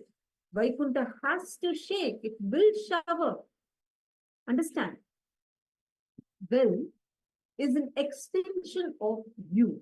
The cognition, the activism, the way your space is. The extension of you is wealth. What kind of an inner space you are manifesting? What kind of an activism that you are having decides what kind of wealth you are going to manifest. And like Swamiji beautifully told, right? All about wealth, you need to know. One thing, remember, your ability to be useful to the society, you knowing the knack of being useful to the society, you contributing to the society so that society can contribute back to you so that you can continue contributing to the society is wealth. This is the secret for wealth manifestation. Many times we talk about, how to, find the business opportunities, this and that. You will not get wealth with that. Understand, if you try to, because the whole concept of business setup, money setup is only based on exploiting people's needs. That's why even things such as medical needs or hospital care today gets tons of money from people. But like Swamiji said, wealth is all about you knowing the knack of contributing to the society, staying relevant to the society by contributing to the society, so that society can continue to contribute back to you, so that you can continue contributing to the society is wealth. How many of you are clicking with it? Ma Dennis, Ma Stephanie Lel, and Ma Grazina Maria? See, understand the kind of inner space that you carry matters. It is so important. What space you are having in you for you to manifest wealth. See, that is why what cognitions you carry, what understandings you carry, all these impact. How many of you are understanding this? Wealth is nothing but knowing the knack of contributing to the society, enriching the society, and being useful to the society so that the society can enrich you back and keeping this whole circle alive. That is wealth manifestation.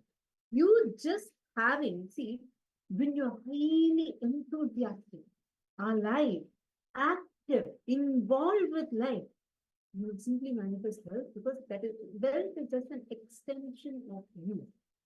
How active and alive you are in your life matters for how much wealth you're able to manifest. And that is the beauty. If you just start understanding this one principle, one truth, the kind of cognitions that you carry about wealth, simply all the powerlessness will break in you. Ma Lizzie Wong, Ma Stephanie, I see many of you posting, yes, Nithyananda, Ma Marva, great. Now, we are going to be working on these 4 cognitions that you carry about wealth. the ideas you carry about wealth and completing with those. See, unfortunately, from a very young age, we are all taught, like Swamiji said, from the earliest concepts that you have about money, either it is insecurities based or it is greed based, either fear based or greed based. But both of these are not going to make you manifest wealth. Wealth is all about your ability to intelligently contribute to the society so that the society continues to contribute back to you and you can continue contributing back to society. Wealth is not something that is independent of you. Don't think of however I am, doesn't matter. I will just somehow manage and get $1 million. No. Wealth is not something outside of you. Wealth is extension of you.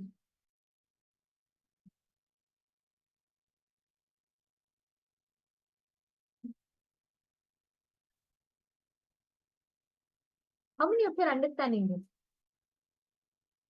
If you cognize this one principle, if you cognize this one truth, you will not get affected. You will not get the kind of a shake that happens in you when it comes to manifesting wealth. When wealth is not there, the amount of turmoil, insecurity you go through will simply drop. And at the same time, the amount of greed that happens in you also will drop. Both the insecurity and greed will drop, and you will be able to manifest wealth. Now, we're going to be doing a very beautiful exercise that Swami has given for all of us to be able to manifest wealth. Please understand, if you start working on the core cognitions that you carry about you, all the ideas and opinions you carry about money, your earlier interactions with wealth. Now, if you just identify what are these concepts and if you complete with them, it will really help you redefine your understanding about wealth. So now what we are going to do as a first step, I request all the participants, listen very, very carefully. Write down all the desires that you have related to money in terms of these three things: earning, spending, and saving. Whatever understandings, concepts that you have about earning money, the understandings and concepts you have about spending the money, the understandings and concepts you have about saving the money. All for these three, all the desires that you have, not just understandings, but the desires that you have. Please sit and list it down. I request all the participants to start it now.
hope all of you have finished writing.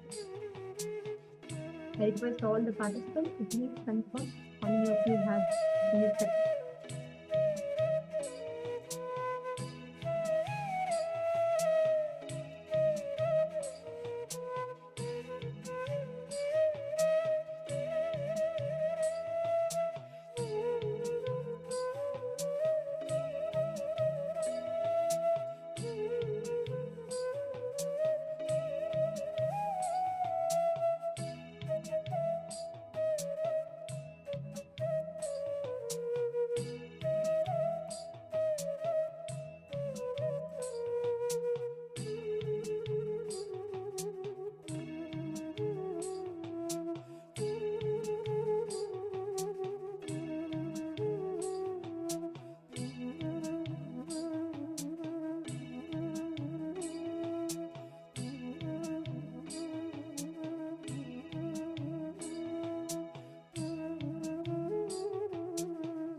hope all of you have finished writing the second step.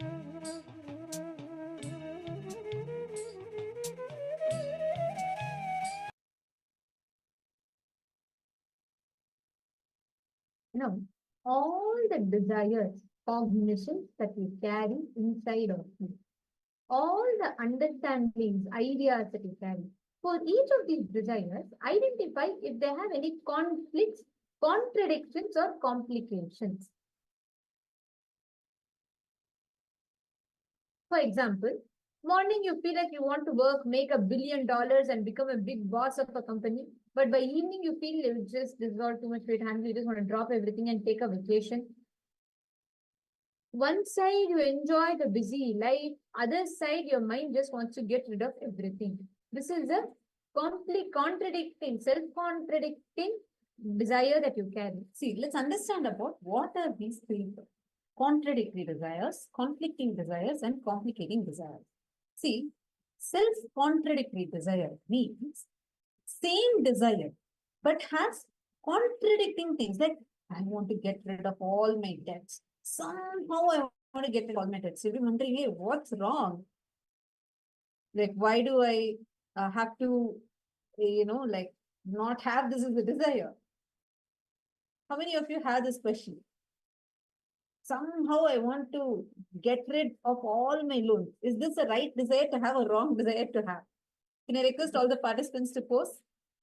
How many of you have a desire to be rid of your loans? Yeah, fair enough. You are only having that as a desire. Is something wrong in having the desire to be rid of your loans? Like, I want to get rid of all my loans. Do any of you feel that there is something wrong with this desire? What is wrong? If you put yes, then please post what is wrong. Posted yes. What do you think is wrong with that desire? Is there anything wrong in having the desire that I have to be rid of my loans? Ma Lizzie Wong, Ma Stephanie Len, Ma Denise, I request all of you to post. Is there anything wrong with this desire? No. Are you sure? Are you sure that there is nothing wrong, Ma Basdi? Okay, well, then let's do a quick exercise. Ma Lizzie Wong, is your yes saying that there is a problem, or you're saying there's no problem with this desire? I'm saying my desire is to get rid of all my loans. Somehow I just want to get rid of my debts, all my loans. Is there a problem with this desire or no? Can I request all of you to post? Malasi Wong, what do you think? Is there a problem with this desire or is there no problem? Ma Dennis Leon and Ma Stephanie Lal, Ma Marva, Ma Jnana Swarupi. Okay, Ma Basdi is posting, there's no problem. Are you sure about that? Okay, then let's do a quick exercise. I request all of you to visualize this, okay? I'm going to be telling a set of sentences and you're going to be visualizing all of these along with me, okay? Close your eyes and each action that I'm saying, you're going to be visualizing like you're doing. Yes, the first action, I am walking. Visualize yourself walking. I am running. Visualize yourself running. I am standing. I am jumping. Now, visualize. I am not jumping. I am not standing. I am not sitting. Relax. Ma Basdi never does. What was your observation during this? When you were visualizing this, what did you observe? Can I request you to post here? I request all of you to post. When you did this quick observation, what did you observe? What was there anything that you observed when you're visualizing these visualizations?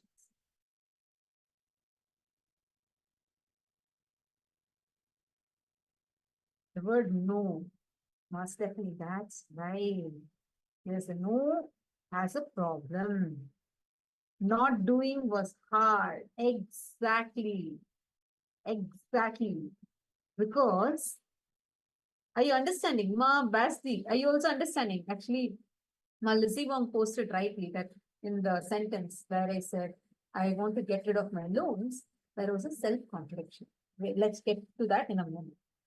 Listen carefully, like how not standing. Is there a visualization for not standing? No. What will you visualize as not standing? You'll only visualize yourself maybe sitting or maybe standing and with a sign that says no, not standing, or you'll visualize the word not standing. Am I right?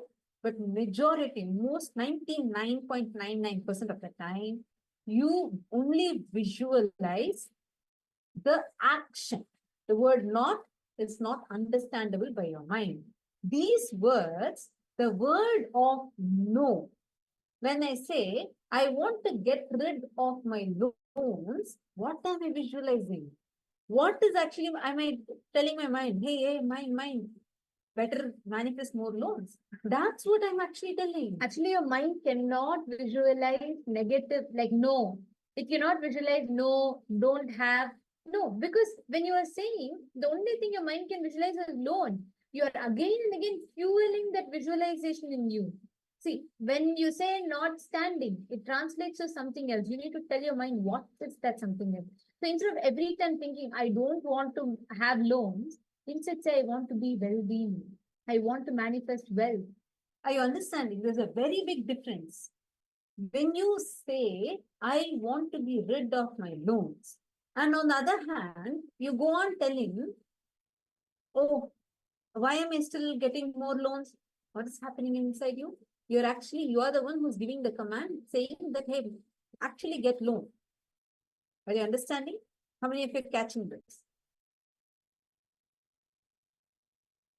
Lucy Wong is telling, it's like telling kids not to do something. All the brain is remembering is exactly doing the something. Lucy, that's so right. When you, especially with kids, if you say, hey, don't do this, that what you say don't do, they'll first go and do that. That's what your brain also exactly does. That is so right. So when you are doing that, when you're telling your brain, hey, don't do this, don't do this, don't do this, it is like telling, do it, and do it. So what is happening? Your brain sends the same signals, programs itself. Understand, it's so important. It is not just one action. It is a lifestyle, a habit. So when you constantly cherish a contradictory desire, you're telling your brain, programming your brain, therefore programming your life to have that contradiction only manifest as a reality. So in the same desire, if you are empowering, you want something, but you yourself are contradicting yourself with that desire. Where in the same desire, you have the opposite thing also in it. It is called as a contradictory desire. Right? Clear? Second comes conflicting desire. Conflict, see, contradictory in the same desire, there's like two opposite things. Conflict desires is two different desires that are conflicting with each other. Like I think Malisi has given one example. I want to spend a lot of money, and at the same time, I don't want to run out of money. I want to keep spending money, but I don't want to run out of money. So now here you are contradicting yourself. Actually, you don't need to contradict, but right now the two desires seem very conflicting with each other. So these two desires are called as conflicting desires. Understand, in one same desire, you are empowering two opposite things. It's called as contradictory. Two different desires, which are conflicting with each other. One side you say, I want to be the boss of my company. I want to take all the responsibility. I want to become the CEO. But by evening, you're like, Chalo, I don't want any of this. Like, Let me many just things relax. happen. You feel like, I feel overworked, I feel overloaded. I don't think I'm made for this. I'm not cut out for this. So let me just, I think that's all I'm done. And then you just feel like giving up. How many times you will utter these statements? Let me just get rid of all this and disappear somewhere. Maybe I'll go sit in the Himalayas, or I'll just get rid of all of these. Understand, this is conflicting desires. Like, simple, easy example to understand is, you want to become fit, you want to do the yoga in the Brahma Muhurta time, and you also want to sleep in the Brahma Muhurta time. Is it possible? You have two opposite desires. So that is conflicting desire. Next, complicating desires. Listen carefully. Can I request all the participants to be on camera? See, you being on camera and participating is too important. Only then you start understanding these deeply. Ma Denise, Ma Stephanie, Ma Harlin. I request all of you to be on camera and do this. And also share the understanding.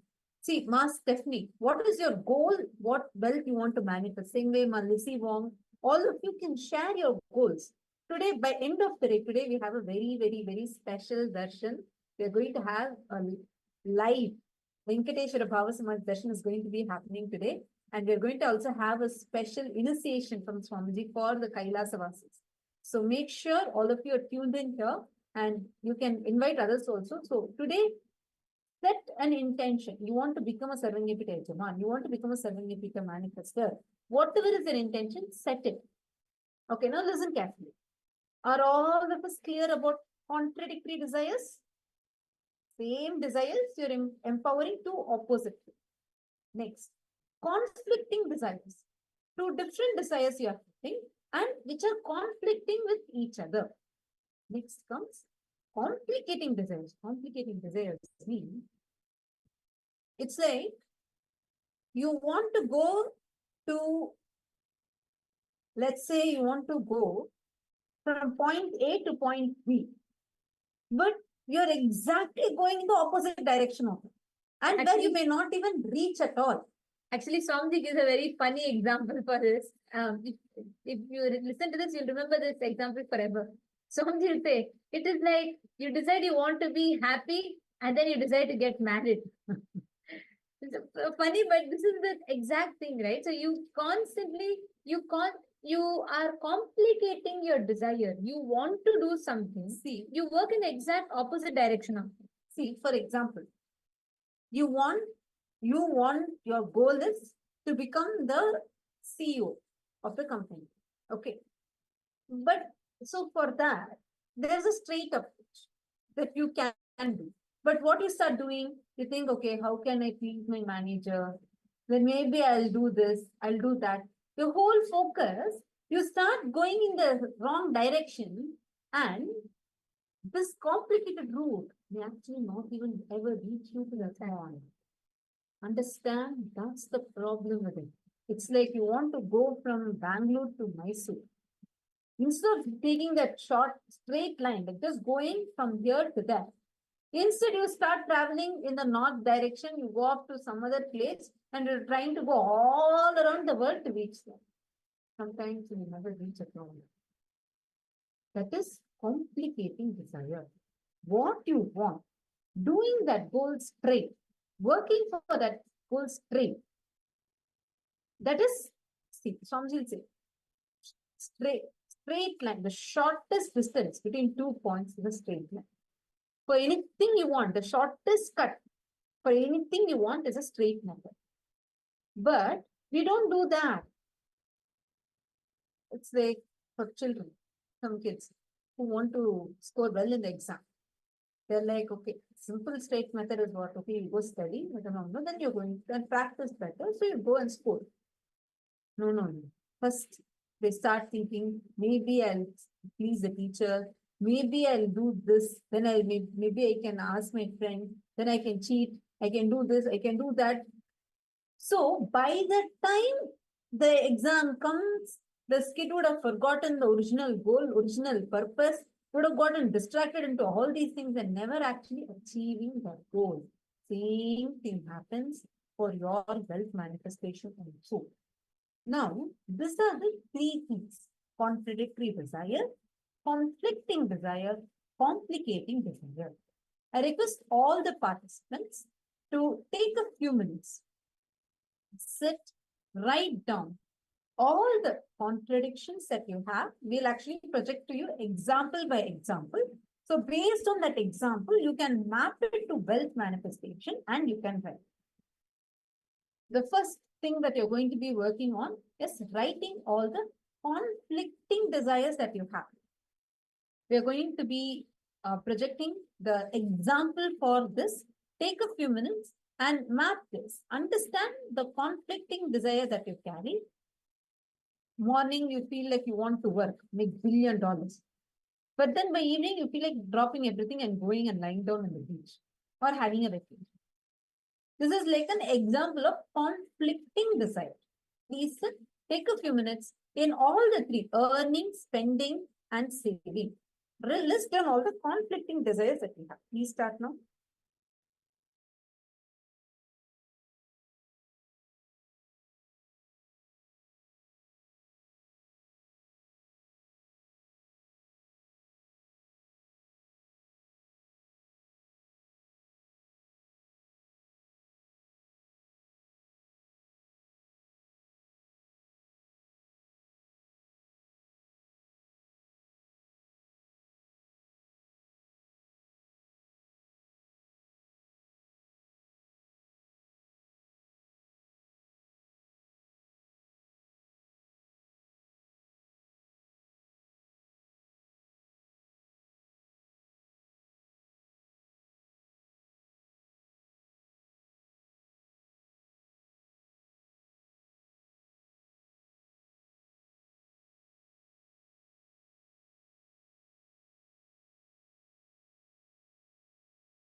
hope all of you have finished writing. How many of you have finished writing? Can I request all the participants to please post in the chat? How many of you were able to finish writing this? Anyone has any doubts or questions so far? Any questions? Are all of you able to hear us clearly?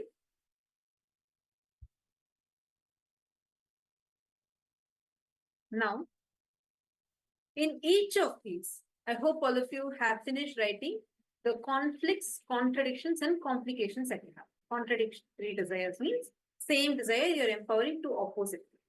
Conflicting desires, two different desires which are conflicting with each other.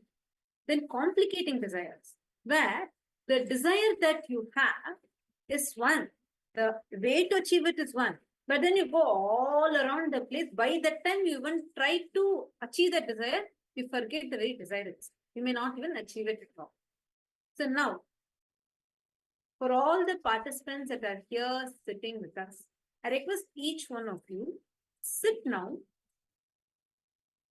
and write this down.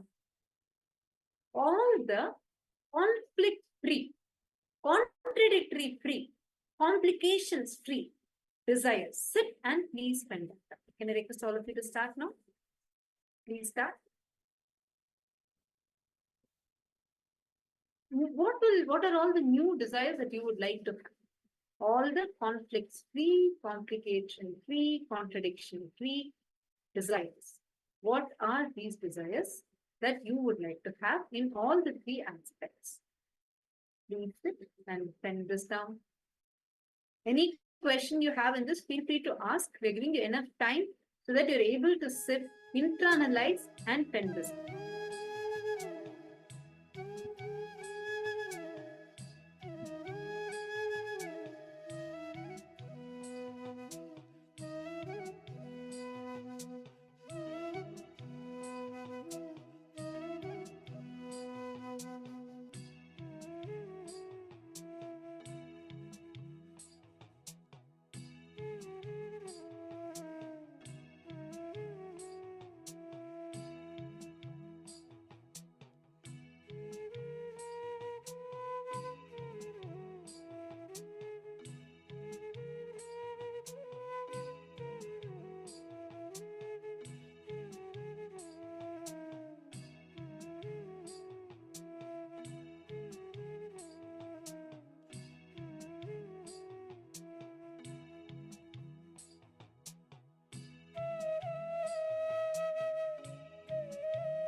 Please relax.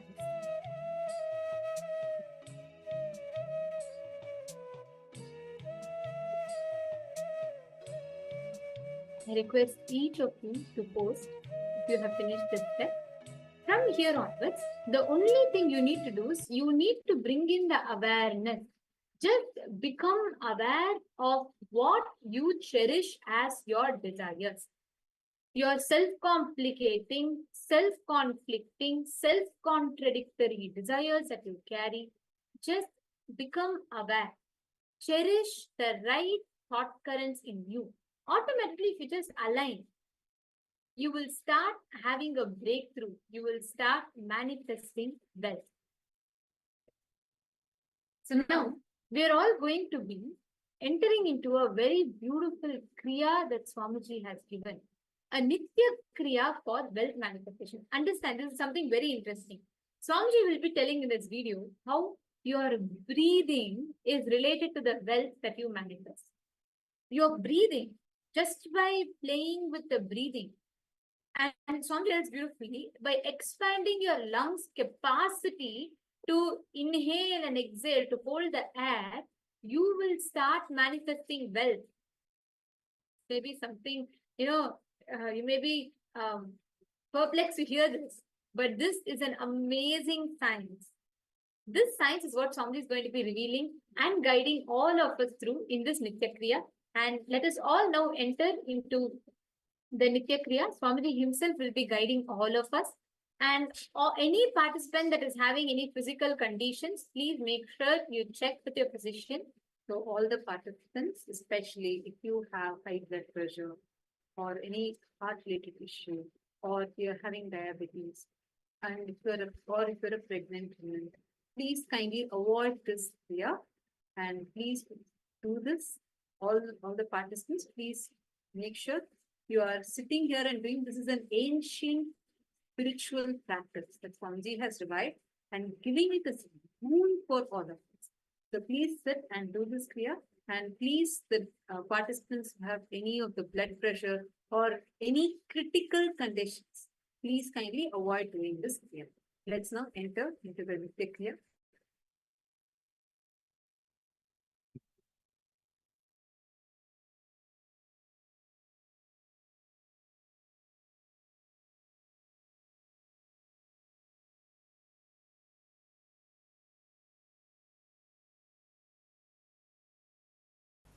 Today's subject for the satsang is wealth, creation and sustenance.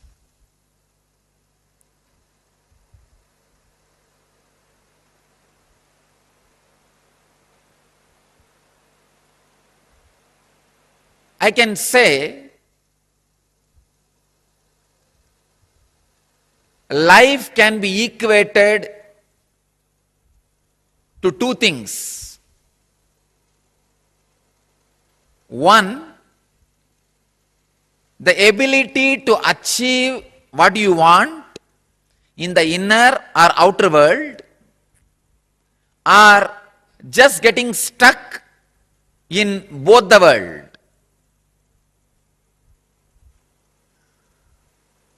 These are the only two equations.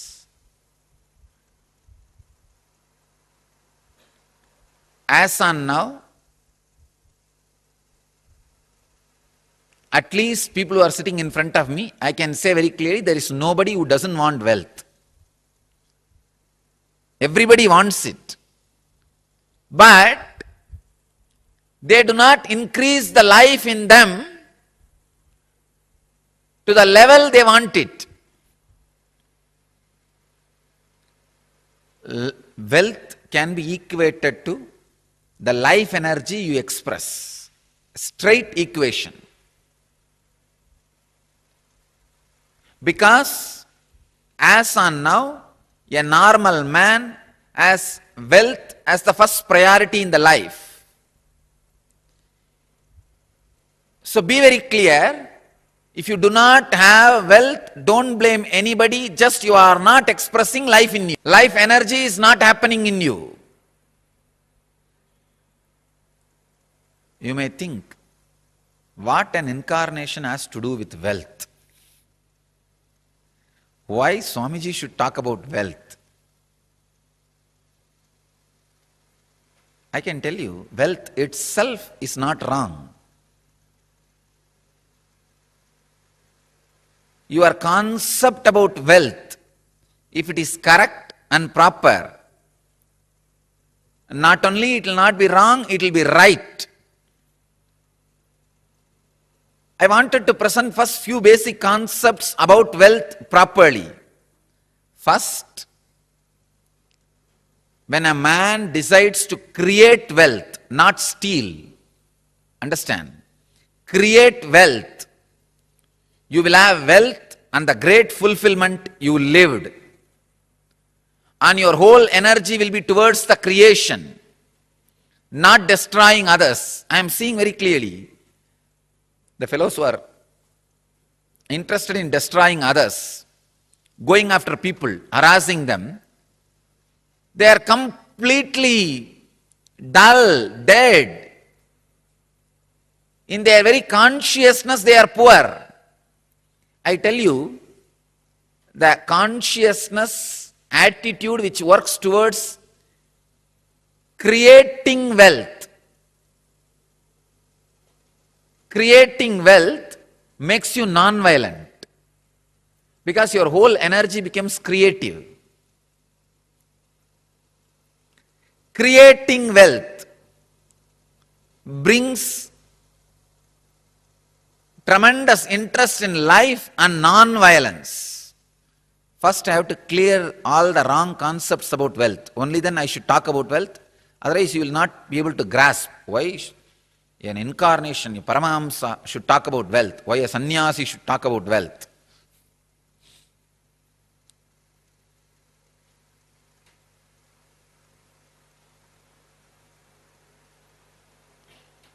Only he can talk about wealth because he has gone beyond wealth.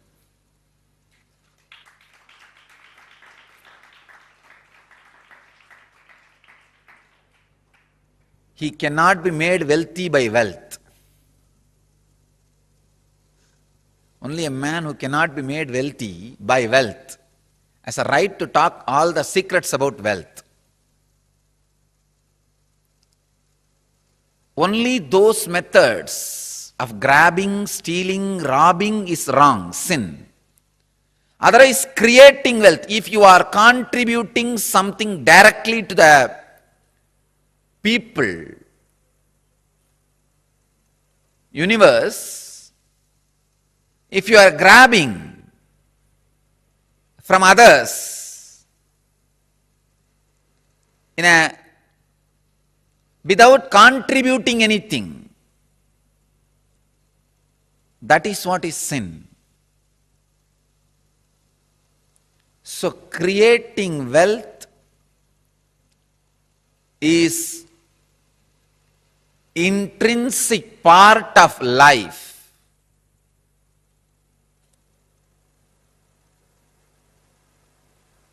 Krishna says very beautifully in Gita, Gahano karmano gatihi. The universe by its nature works. If you have at least the goal of creating wealth, you will be creative. Your energy will be channeled properly.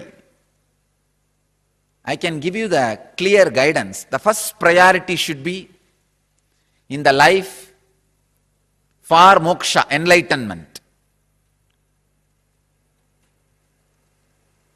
Till that happens, the second priority can be creating wealth. Understand? Not grabbing or robbing or stealing. Creating wealth.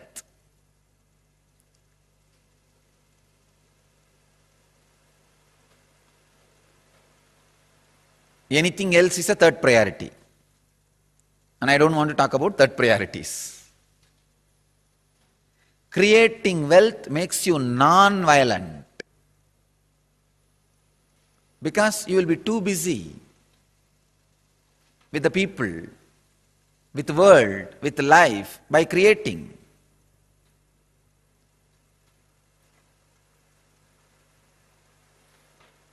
First, remove the guilt about wealth from your inner space.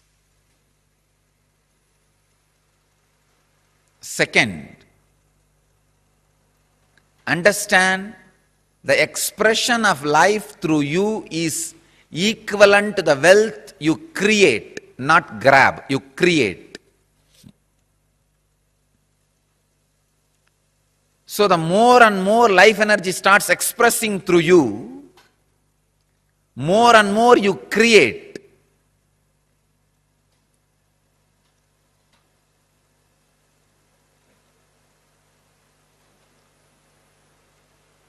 Life energy expression and wealth is one and the same.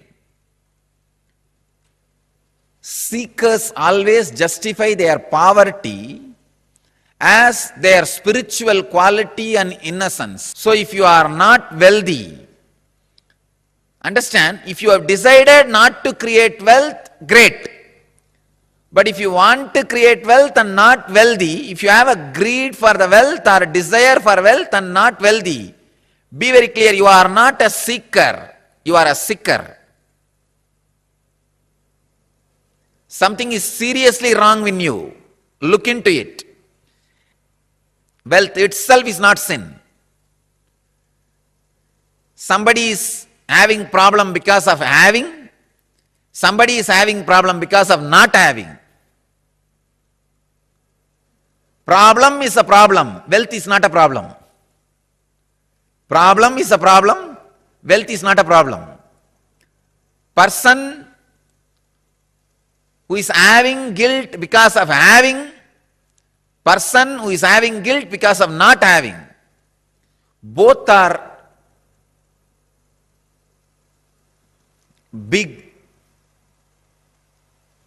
you can say very big sickness. I have seen many of these rich men, because they carry a deep guilt imposed on them by society, even though they created their wealth very honestly, in a creative way, because of the guilt imposed by society on them, they live a very miserable life and go on drinking alcohol and trying to have high costly entertainments just to forget this guilt. Many times they come to me for their problems and in need of solution. When I analyze their inner space and life, there is no problem. Then why are they suffering? The only guilt which they are carrying, which is imposed on them by society. I tell them, come on, don't imbibe the guilt given to you by the fellows who are incapable. You do not cheat or grab or be dishonest. That's right. That's enough. But no need to carry a guilt on the wealth, about having wealth. Rich men carry this guilt very deeply. And just to escape from that, they get into all kinds of addictions. And their life is hell as a fellow who doesn't have money.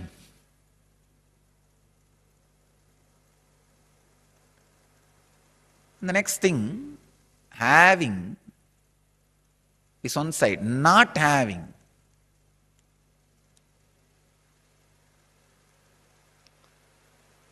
This is a very funny side. Having the desire to have wealth, not having it, but giving a valid reason why they are not having it. This is also another important slave mentality. We always think work not done plus valid reason is equivalent to work done. And your mind is such a cunning mind, it creates very valid reasons and justifies itself. Why? You are poor, and not only that, adding sacredness to poverty. Who are adding sacredness to poverty. Relax. Don't add sacredness to your scaredness.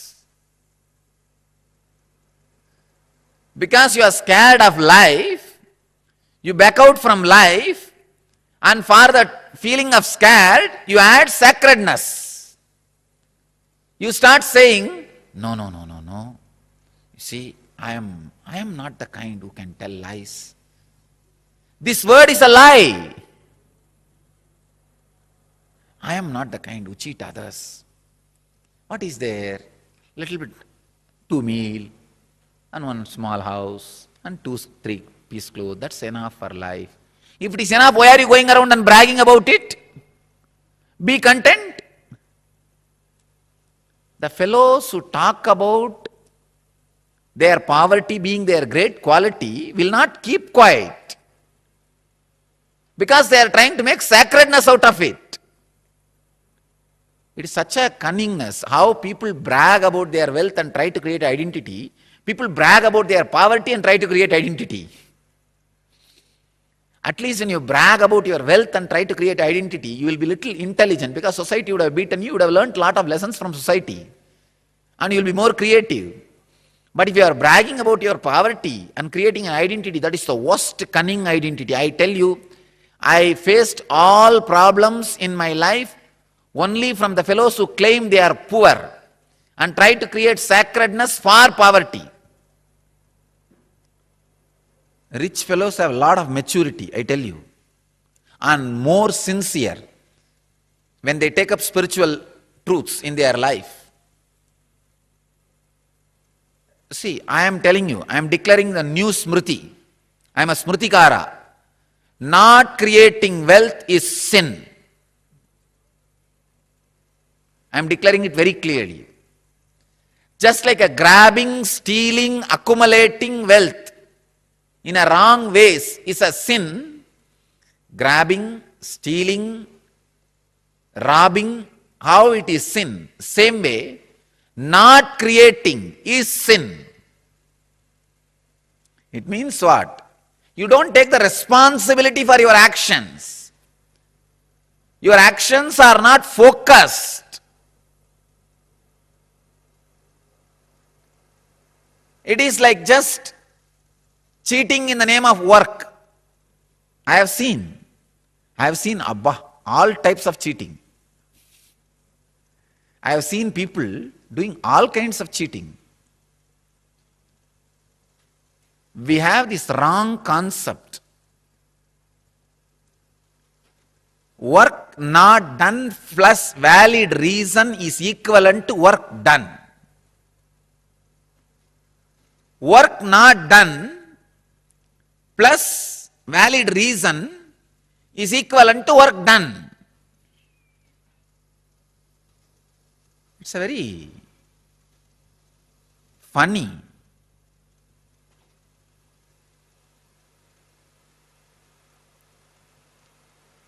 Especially these Vedantis. I am telling you, because I am a Vedanti, I am telling you, I am not criticizing others, I am doing a self-criticism of the whole, the ideology.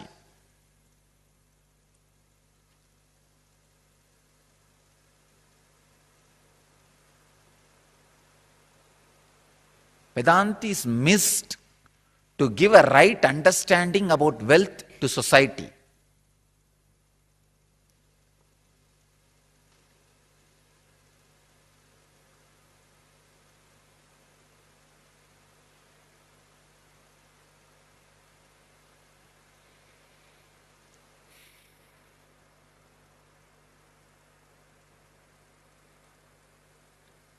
Right understanding about wealth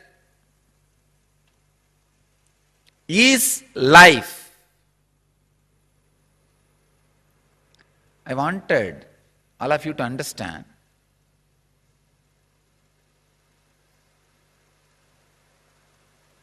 donating or doing charity is nothing wrong, great.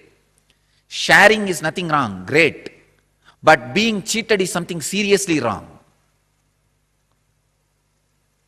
People tend to mix being cheated and charity together. No. If you want to donate and share, great, nothing wrong. But you are doing some work, somebody steals, cheats your money, is something seriously wrong.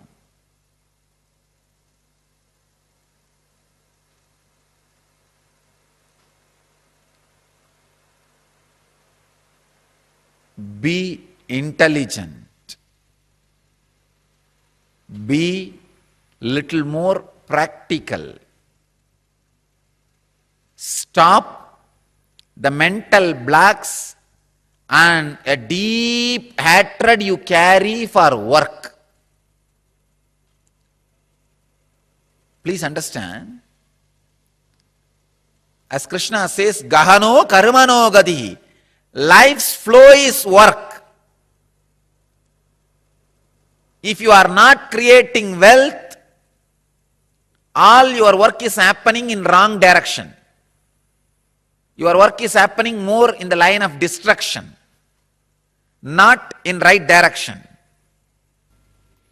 I tell you, when you listen, hear the truths about wealth and manifesting what you want from a master, when you go to him and ask for what you want, even if he does not give what you want, he will give what he wants really you to have. I have seen people coming and asking some things. Really, what they asked wouldn't have happened, but suddenly something in them changes, ready to receive what I want to give. They are new beings. They come back and tell, what I asked did not happen, it's okay. You are there for us. You are there for me. I wanted only you and the jnana. and the enlightenment which you want to give. I feel, wow, once more, the truth is expressing. Because whenever people come and ask me something, I sincerely want them to have that. I do feel inside my inner space, let them have what they want. But corner of my being always makes a sankalpa, let only good happen. See, when I push any sankalpa into my being, I do it sincerely. It's not that when I bless them, I have my own, no. I say, all right, whatever they ask, let it happen. Sincerely I push it. Ultimately there is one filtering system, the conscious system, which just dilutes that sankalpa, let the good happen. I tell you, that conscious system straight away helps the person who is asking also. And not only it changes my sankalpa, it changes his sankalpa also. I basically don't have sankalpa. When somebody asks something, I send that whole file directly to the consciousness and say, please attend it. Usually consciousness grants, if it is not good for the person, it at least immediately grants the right thing for the person. The person evolves. I have seen hundreds and hundreds of times it is happening. So, even if you don't get it, ask to God. Ask Him. Ask the superconsciousness. Ask enlightened master. Even if you don't get it, because you will get the right thing.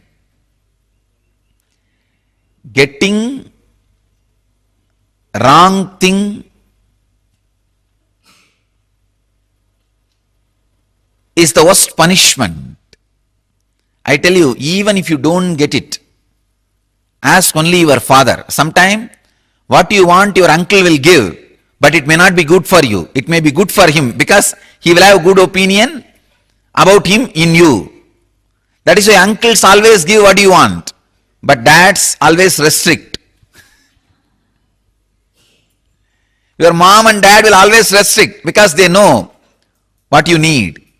But uncles will always give. All devils are uncles. All demons are uncles. They give what you want because they need your voting. And they need you as their customers. But mom and dad doesn't give as you ask. They give as you need. So I tell you, even if you are not given, ask only mom and dad. So even to know about wealth, better to know from an enlightened being. Creation, sustenance, ability to handle when it is destroyed. Creation, sustenance, ability to handle when it is destroyed. This three dimension about wealth need to be known. Creation is all about high enthusiasm. Understand? The whole thing, the creation of the wealth, I am boiling it down to one word. Intense high enthusiasm. I challenge and I promise. Just radiate high enthusiasm in any line you touch. Even if it is a line of collecting garbage, show high enthusiasm. Maintain the high enthusiasm 11 hours a day. 11 hours is something like a cycle. I am saying 11 hours a day, just for 21 days maintain high enthusiasm. Do it as a practice. Anything you do, I challenge. Not only you will attract tremendous wealth, suddenly the very attitude and life you are having, attitude and life, attitude and attitude towards life, both will take a quantum leap. High enthusiasm. I can say, maybe I can use a word, a little strong word, terrific enthusiasm.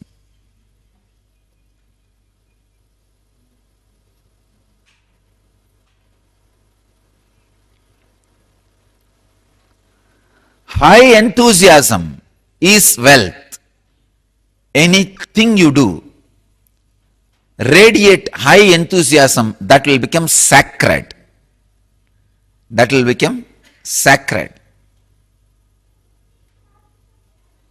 I can say, if you have the high enthusiasm, you have received a prasadam from Guru.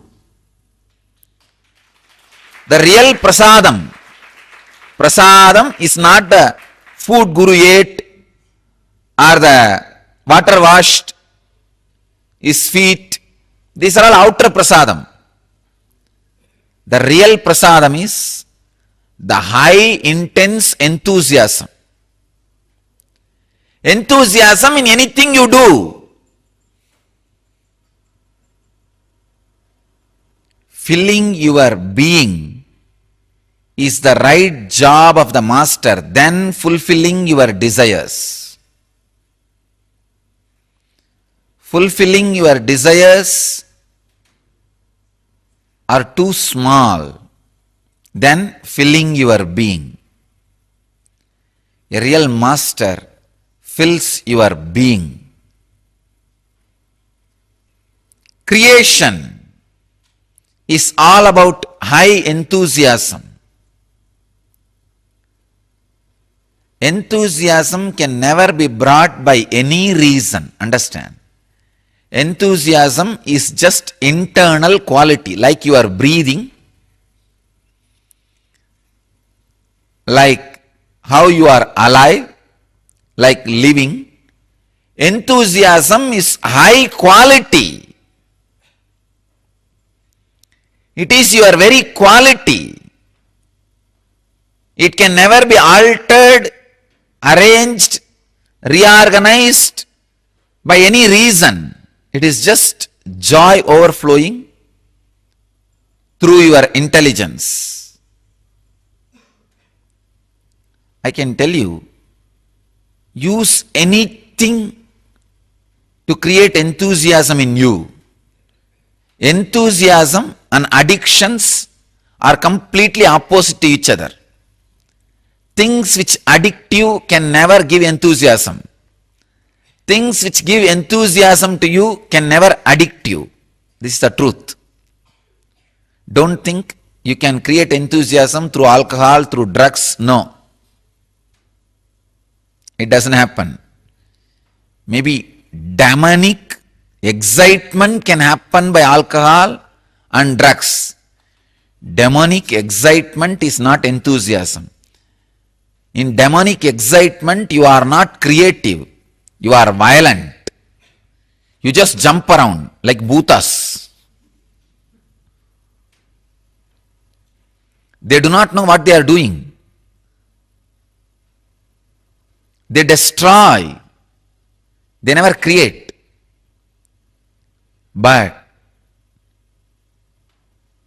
in enthusiasm, you are not demonic or excited. You are only enthusiastic. Enthusiasm is creation, creativity. I can tell you, whenever you are filled with enthusiasm, those few moments, you are experiencing God intensely in your inner space. When you are having a big change in your life, but suddenly you have a guts and energy to face the situation, be clear, you received the prasadam.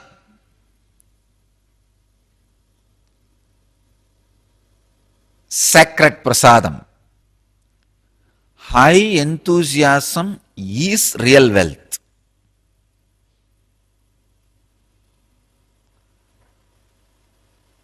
I tell you, all other things, even if you call it as wealth or have it as wealth,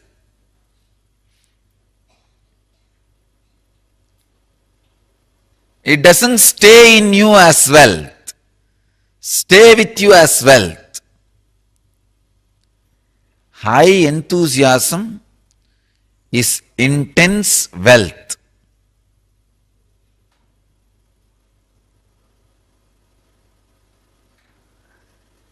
creation, sustenance, and ability to handle when natural destruction happens.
When you focus on mastering death, listen, from the time death is created, Paramashiva has given the knowledge of deathlessness.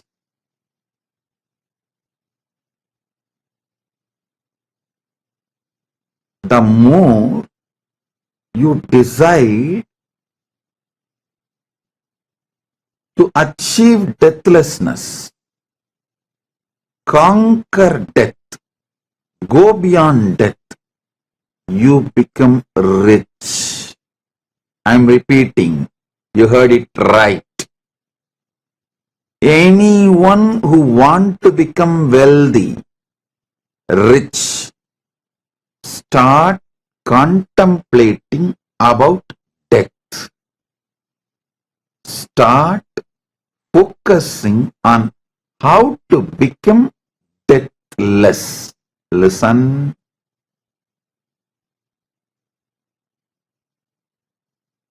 I am repeating. You may wonder how deathlessness and wealth is interconnected. Listen, I'll explain.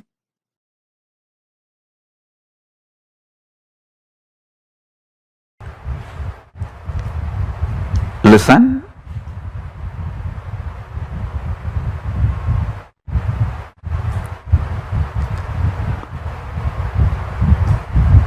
I'm going to explain an important principle. Listen, I'll give you a technique also.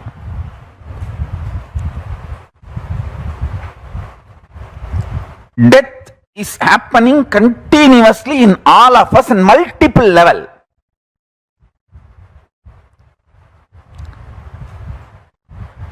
Every time life energy leaving you, you feeling low, even your tiredness is a death in a way. Continuously millions and billions of cells are dying in you. It's a death. Even if you shave, a part of your body is removed from you. Your extension, your hairs are removed from you. Even if you remove the nail, something is removed from you. And if you feel something is your extension, like money or people, and they are removed from your life, that money is removed, or that luxury is removed, or that person is removed from your life, even that is a death. That is why breaking from a relationship causes such deep pain. Understand? If you are in the female body, every time you have periods, and that egg which was supposed to become life leaves your body, it is a death. If you are in male body, every time the masculine life energy, semen, leaves your body, it is death. Death is not just stopping of your heart, multi-level, it happens multiple ways. Everything which you think as you or yours leaving your body is death. Leaving you is death. Understand this very deeply. If, for example, you have root thought pattern of fear, frightening, shivering fear in you, out of that root thought pattern, that driving, even if you make billions of dollars, you will not achieve satisfaction, because the reason why you are making money is to feel secured. You will feel secured only when you break that pattern, not by money. It is like a wrong strategy.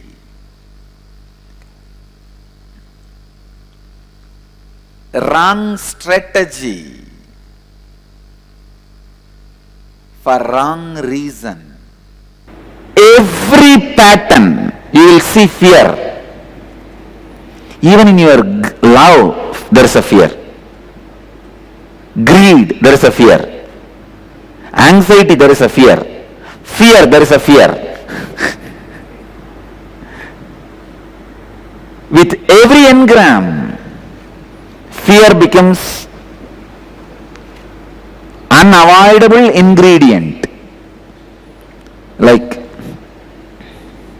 potato in Bengalis food, potato and sugar for Bengalis. There will not be any item without potato and sugar. Anybody from Bengal? Then you know what I am saying. Aloo and mishti.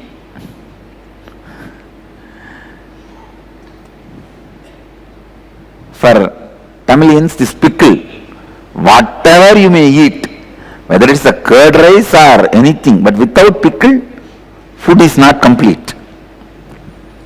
For the Andhra people, that avaka, gongura chutney. Without that, food is not complete. Same way, fear becomes inevitable ingredient in all the life. In every decision you make, in your devotion, there is a fear. You project only your fear on God. In your relationship, there is a fear. When you accumulate wealth, there is a fear. After accumulation, there is a fear. If a cell phone rings, there is a fear. If it does not ring, there is a fear. You are waiting for some call. Continuously, there is a fear.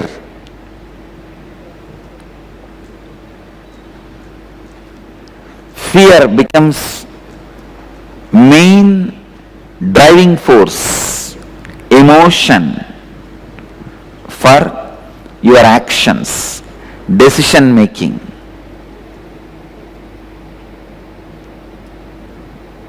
Let me tell you honestly, fear is nothing but just adrenaline in your body. If you have a bad smell in the teeth, what will you do? You will brush the teeth. Same way, just like a bad smell in your teeth, a small chemical imbalance in your body is fear. But it is so unfortunate, you give so much of importance to it. That is where the problem starts.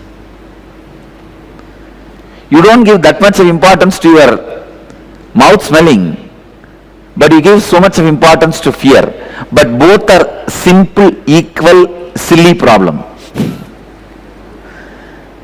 Just like mouth smelling is a silly problem. Just brush it and chew a gum over. Same way only when the adrenaline release in you. Just understand, get back to the balance. But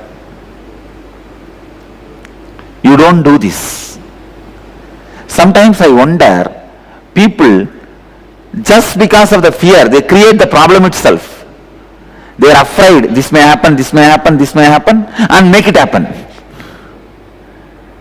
They create all the situation for that to happen. I have seen in the love affair or in the family relationship, I may break from my wife, I may break from my wife, I may break from my wife. So now in your heart you have set the climax. You breaking from her is the climax.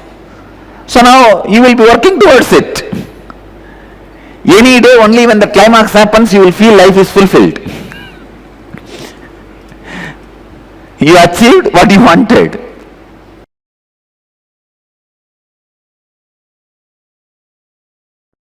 If you sit and consciously involve intensely in all your fears and the root cause of fears and insecurities, you will be completely free from all fears and the kind of the boldness, courage you will manifest. See, at one point you will reach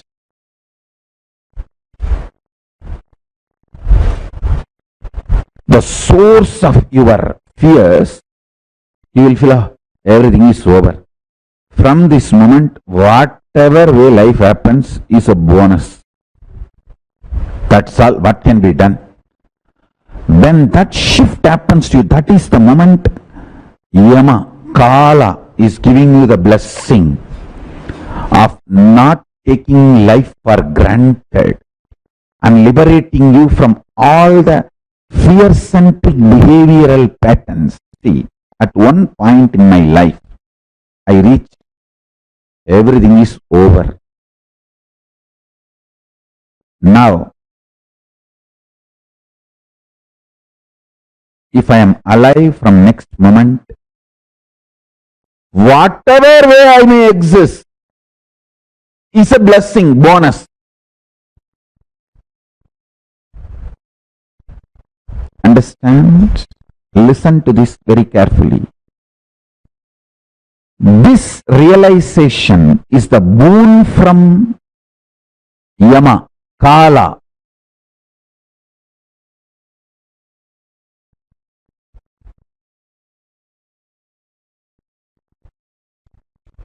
Decision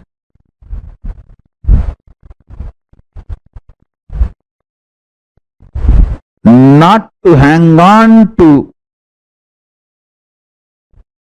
our fantasies about life and our fears about our fantasies. Understand? Whenever your mind involves, your fears become fantasies and fantasies becomes fears. These are the statements you need to meditate very deeply. When there is an obsessive compulsive behavior, your fantasies become fears and fears become fantasy. Romance become perversion, perversions become romance.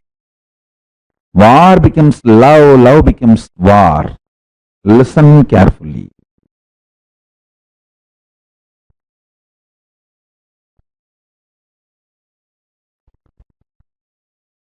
At one point in my life, I reached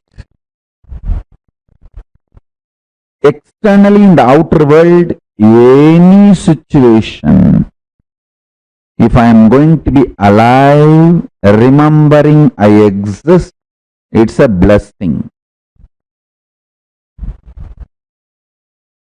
Nothing more can be taken away from me. And internally, if I am still able to consciously cognize I am existing without a mental breakdown, that itself is a blessing. There is nothing more. I don't expect any bliss, or I am not afraid of depression anymore, or the worst mental states, mood swings, or the worst external conditions. See, the fear of the worst possible external conditions and internal conditions have been accepted by the deepest core of my existence, and nothing more to visualize, fantasize about the worst possible external conditions or internal conditions and get frightened. There is nothing more I need to visualize and get frightened. It's all over. That moment, something broke in me. My consciousness touched time. And Yama gave way, Kala gave way, and I reached Kala Bhairava. Listen, consciously sitting and cherishing all your fears, not mentally being kicked, just mind releases all the fears and the fears erupt out in you. No, I am not talking about that. I am talking about consciously sitting and visualizing, cherishing what more can happen where this kind of illogical patterns come. I am repeating. You may wonder how deathlessness and wealth is interconnected. Listen, I'll explain.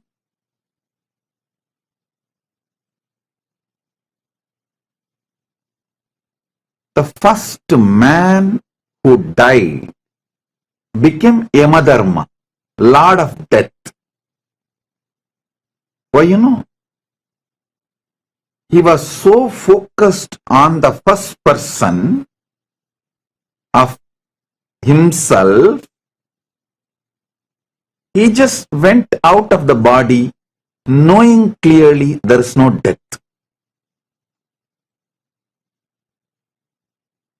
The more you are focused on the first person,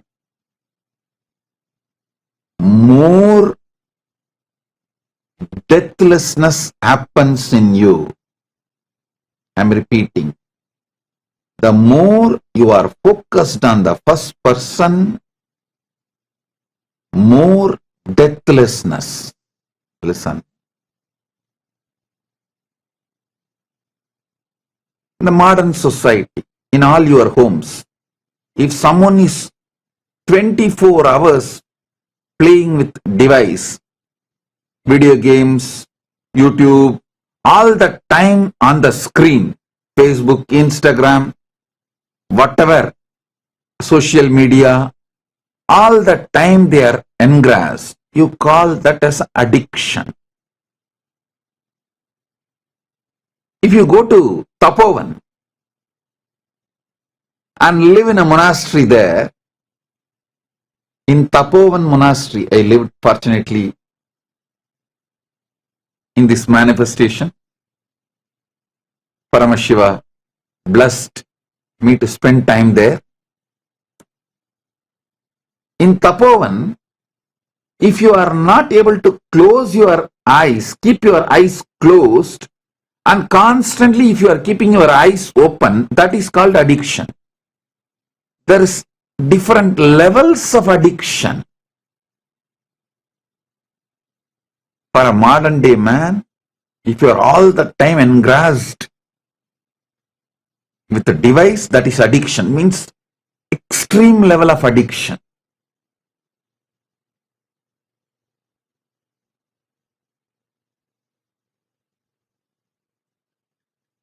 If you are in Tapovan, if you just keep your eyes open continuously, if you are not able to keep your eyes closed, focused inside, that itself is an addiction. I can say that is a initial level, first level addiction. A, this device addiction is Z. So there are various levels of addiction. The more you focus on the first person, your addictions will start leaving you. Listen. I am not saying you will be de-addicted. Your addictions will forget you. They will leave you. Without even knowing how many addictions you are crossing and dropping, you will get de-addicted. Getting de-addicted without even knowing how many addictions you are getting rid of is the ultimate de-addiction. Listen.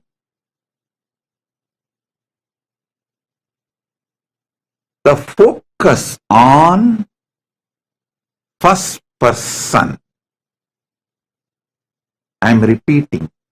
Focus on first person makes your consciousness stronger. You know how to make your body stronger. You even know how to make your mind stronger. But to make your consciousness stronger, first and foremost method is focusing on your first person. The more you focus on your first person, you make matured decisions about your life. You live and manifest larger than life energy.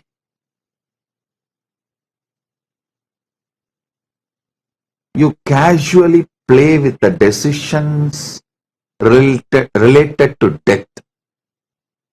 I wanted to repeat and insist on this truth. All of you should know. Knowing some of the habits you have may lead you to death. You decide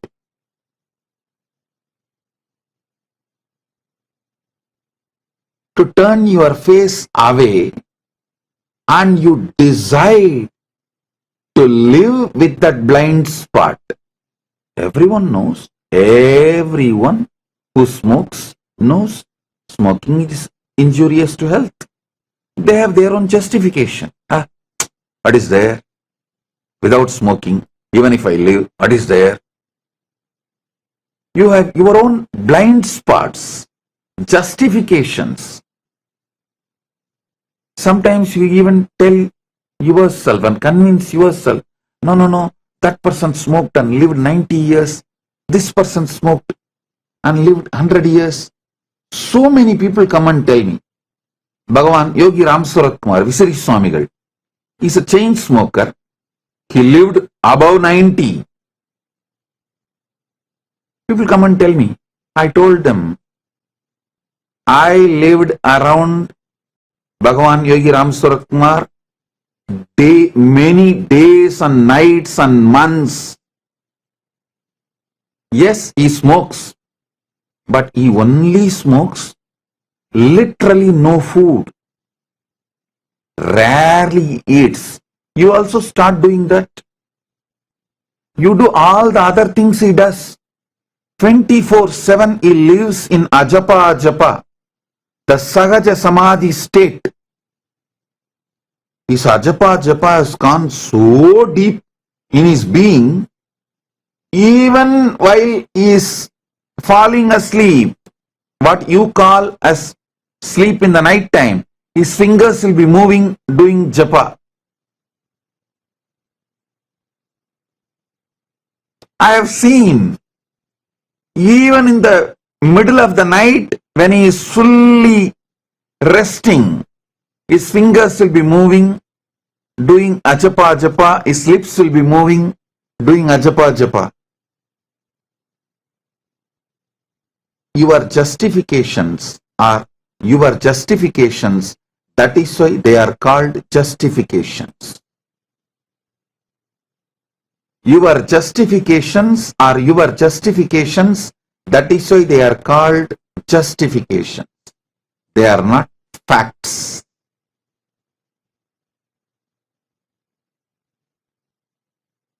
People have their own theories. Knowingly compromising or unknowingly living with blind spots, knowing that alcohol will reduce your long life, deciding to drink is addiction. All these kind of known, unknown complications will just drop if you focus on your first person, strengthening your first person.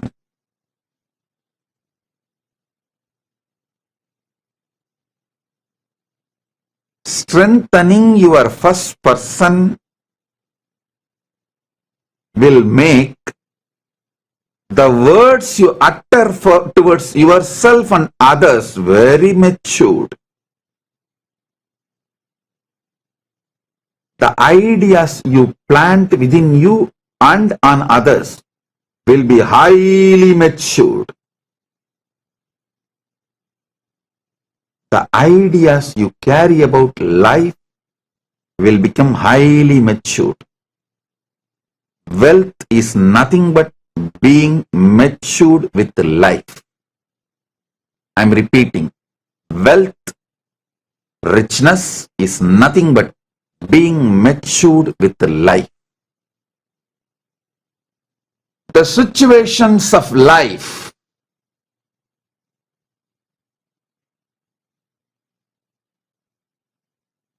external happening, are your internal reactions. Your internal actions which caused external situations. With everything, you will have such absolute maturity.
ನಿತ್ಯ ನಾರಾಯಣ ಗೋವಿಂದ ಕೇಶವ ನಿತ್ಯ ನಾರಾಯಣ ಗೋವಿಂದ ಮಾಧವ ನಿತ್ಯ ನಾರಾಯಣ ಗೋವಿಂದ ಕೇಶವ ನಿತ್ಯ ನಾರಾಯಣ ಗೋವಿಂದ ಮಾಧವ ನಿತ್ಯ ನಾರಾಯಣ ಗೋವಿಂದ ಕೇಶವ ನಿತ್ಯ ನಾರಾಯಣ ಗೋವಿಂದ ಮಾಧವ ನಿತ್ಯ ನಾರಾಯಣ ಗೋವಿಂದ ಕೇಶವ ಹರ ನಿತ್ಯ ನಿತ್ಯನಂತ ಹರೆ ನಿತ್ಯ ಹರೆ ಹರೆ ಹರೆ ನಿತ್ಯ ನಿತ್ಯನಂತ ಹರೆ ನಿತ್ಯ ಹರೆ ಹರೆ ಹರೆ ನಿತ್ಯ ನಿತ್ಯನಂತ ಹರೆ ನಿತ್ಯ ಹರೆ ಹರೆ ಹರೆ ನಿತ್ಯ ನಿತ್ಯನಂತ ಹರೆ ನಿತ್ಯ ಹರೆ ಹರೆ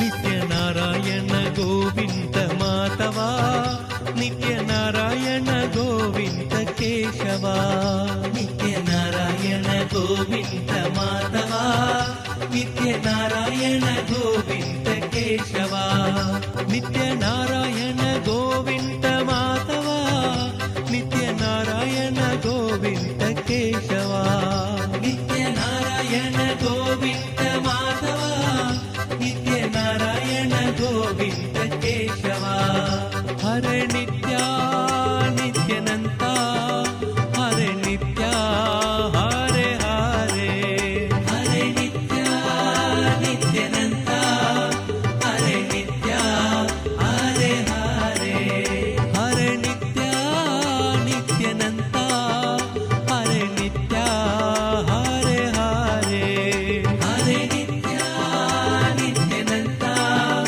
ಹರೆ ನಿತ್ಯ ಹರೆ ಹರೆ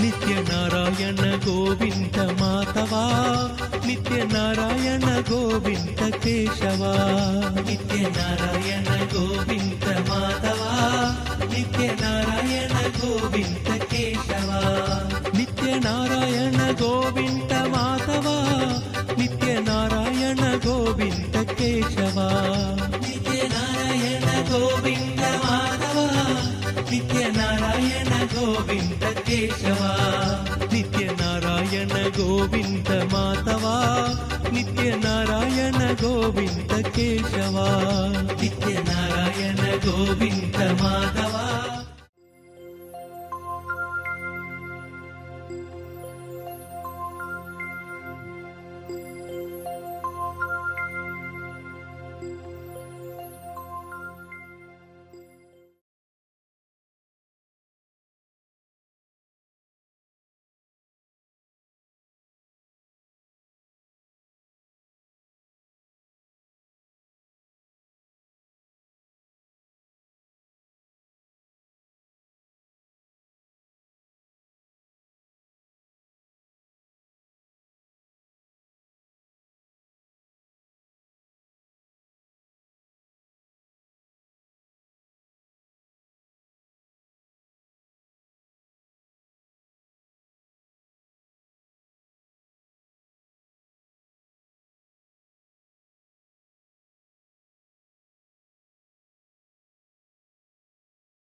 Nithyananda. Swamiji very beautifully revealed to all of us in this session about how raising beyond death makes you manifest wealth. Raising beyond death makes you manifest wealth. This is the best concept, that's the truth to understand. Because the very concept of wealth that you carry inside of you, you may think it's all very paradoxical. How can raising beyond death make you experience shift? How is it possible? But this is the truth, a very powerful truth that you can make as your experience today. Somebody tells various different powerful cognition techniques that you can experience in order to go beyond wealth, raise beyond death. When you start manifesting this space, you will have an amazing shift that all the concepts, cognitions you carry about death, influences your idea of wealth. You will be able to attend to all of that immediately. See, from morning, the cognitions, the shift that we are experiencing each time. How many of you in the previous exercise where we wrote down the conflicts, contradictions, how many of you felt like a big shift actually going on in you? Wonderful. So now, all of you sit. We are now going to be taking a few minutes. Just sit. Bring the focus to the source of your first person. Please close your eyes. We're going to do a very powerful technique. Sit and intensely focus. Source of the very first person means we all feel that I exist. I exist. You feel that, right? That feeling that I exist, look deep. From that feeling, who is it that is feeling that I exist? Who am I? What am I? From where am I? From when am I? Till when am I? Who is the person who is answering this question? Who is the person who is asking the question? What is the source? Sit intensely and seek the very source for the first person in you. I request all the participants, please take a few minutes. Bring the awareness inside you to your very core. Who are you? Who am I? Do not do anything else. Can I request all the participants to please move all the other distractions away? Do not be on your phones now. Sit here, settle down, and intensely seek the source of the first person. Please sit straight.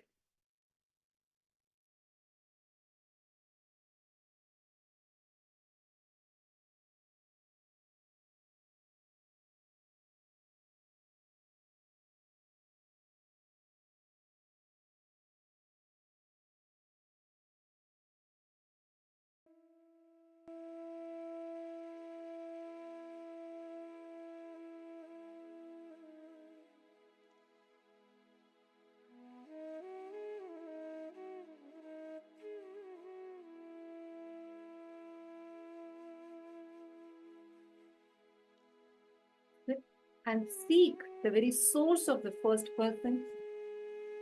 Who am I? What am I? How am I? Where am I? Sit intensely. Seek the source of the first person.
of the physical, physiological, psychological, neurological ups and downs.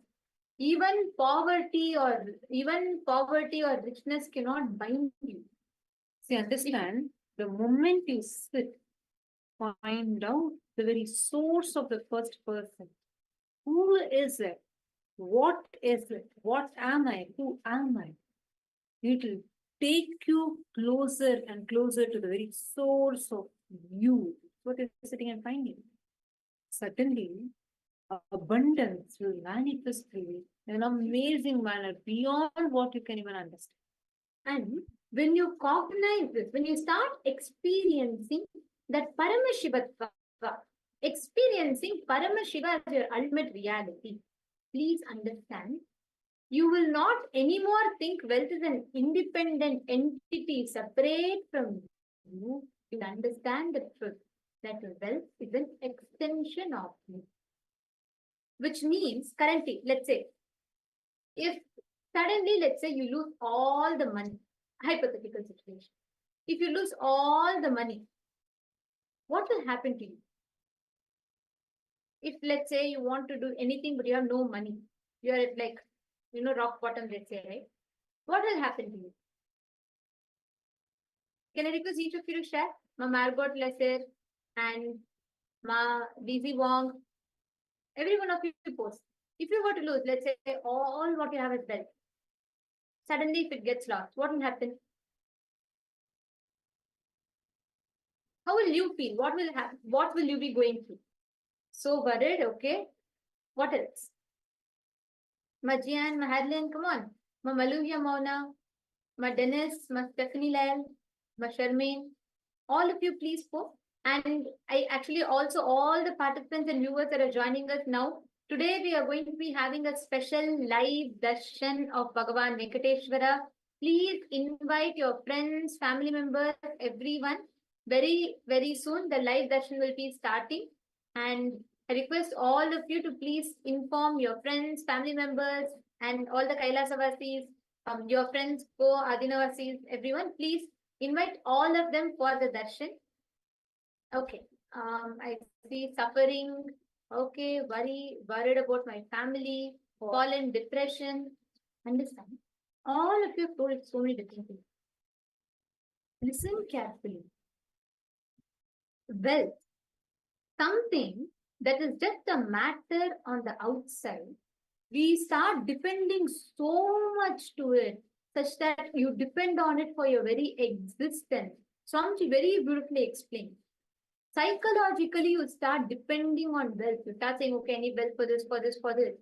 But at some point, its importance takes over much more than your own conscious existence, conscious sovereignty.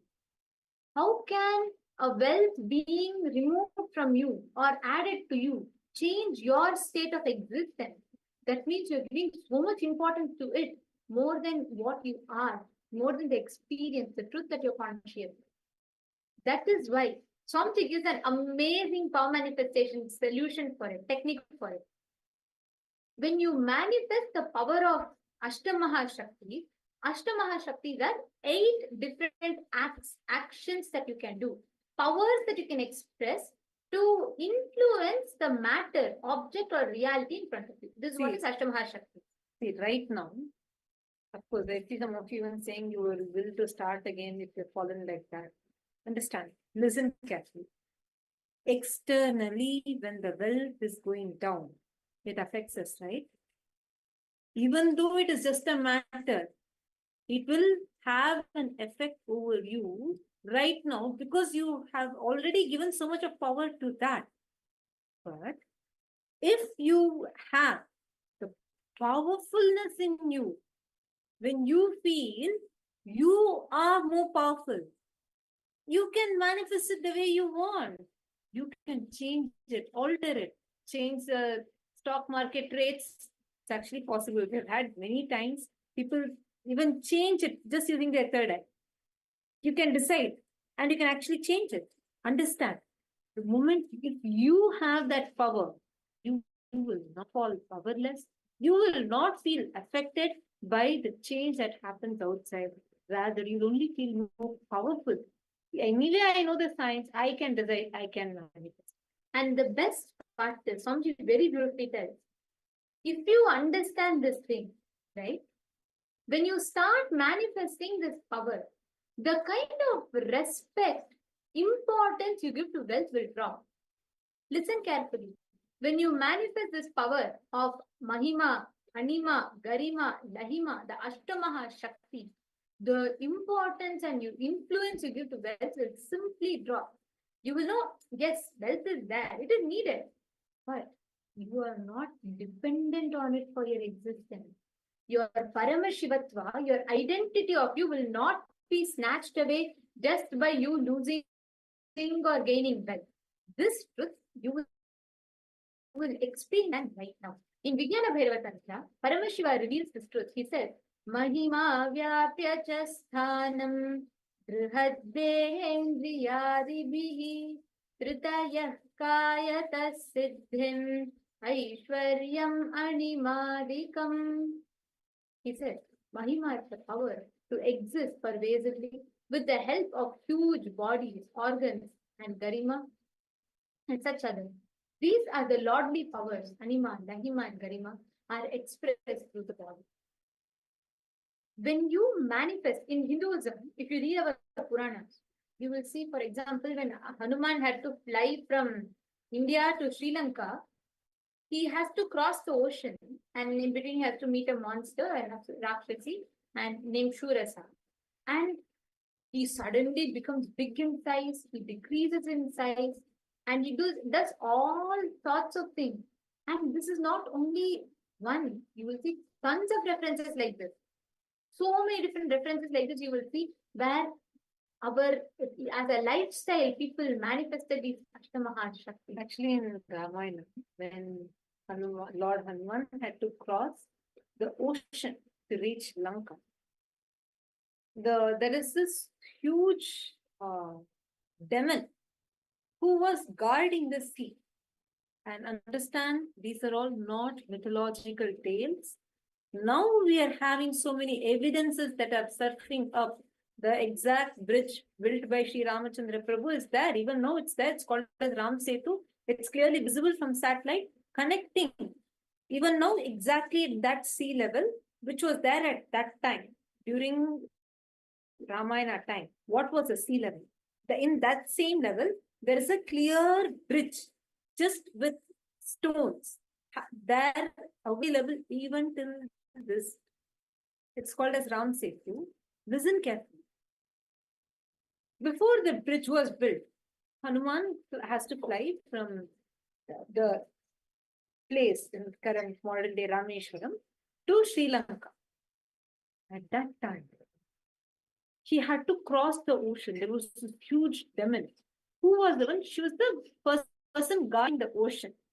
So she appears and she says, if you are supposed to cross the ocean, you should enter inside my mouth and you should pass. Only after you pass from my mouth, only then you can go. But what is the surety that she will not eat him off? So the demon was going to swallow him anyway. So Lord Hanuman, already he was manifesting the power of flying. So he decides to use this Ashtamaha Shakti. And one of the Shaktis is called as Anima. Anima means having the ability to reduce in size as however you want. Even you can reduce to the tiny level of becoming the size of an atom. So what Lord Hanuman does, he reduces himself so small, like a fly. He quickly enters inside the mouth and comes out, and suddenly increases his size into huge, using the power of Mahima. And by increasing, expanding so much, the demon finally agrees, accepts that he has defeated her, and she lets him to pass. This is not a story. It is a real happening, a history. And why it is a history, you know?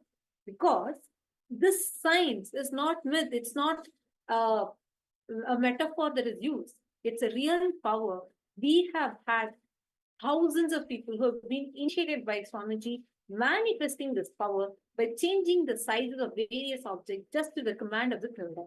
Actually, even Swamiji, if I have to tell about Swamiji, there are tons of stories I can tell with this. Like with Swamiji, when you live, every aspect of Swamiji's life is filled with power manifestation. Everything Swamiji does. There's one very beautiful incident that happened in the year 2005, October 12th. So, there was an inauguration of, they were setting up the Los Angeles temple, and there was a deity of Nataraja. You all can see in the image here. This is the Nataraja deity, right? So they had to move this deity inside the temple. This is a deity of Nataraja, and this is currently housed in Seattle, but it was originally in Los Angeles. And so there's a very beautiful incident that happened where the Nataraja deity at the Los Angeles temple, the Paramashivoham Hindu temple in Los Angeles, was 6 feet 10 inches tall. The door to the temple was 6 feet 8 inches, right? So listen carefully. The deity itself, the deity by itself was 6 feet 10 inches tall. The door to the temple, to enter into the temple, was only 6 feet 8 inches tall, just 2 inches less. And this was actually a cemented building, like there was a floor above it. It was a strong cement building. And the first time the movers that were there, they had actually measured this height and they said, Swamiji, we measured multiple times. This deity cannot be moved inside. So then they told Swamiji that, this is the problem. Swamiji said, don't worry, Nataraja will fit.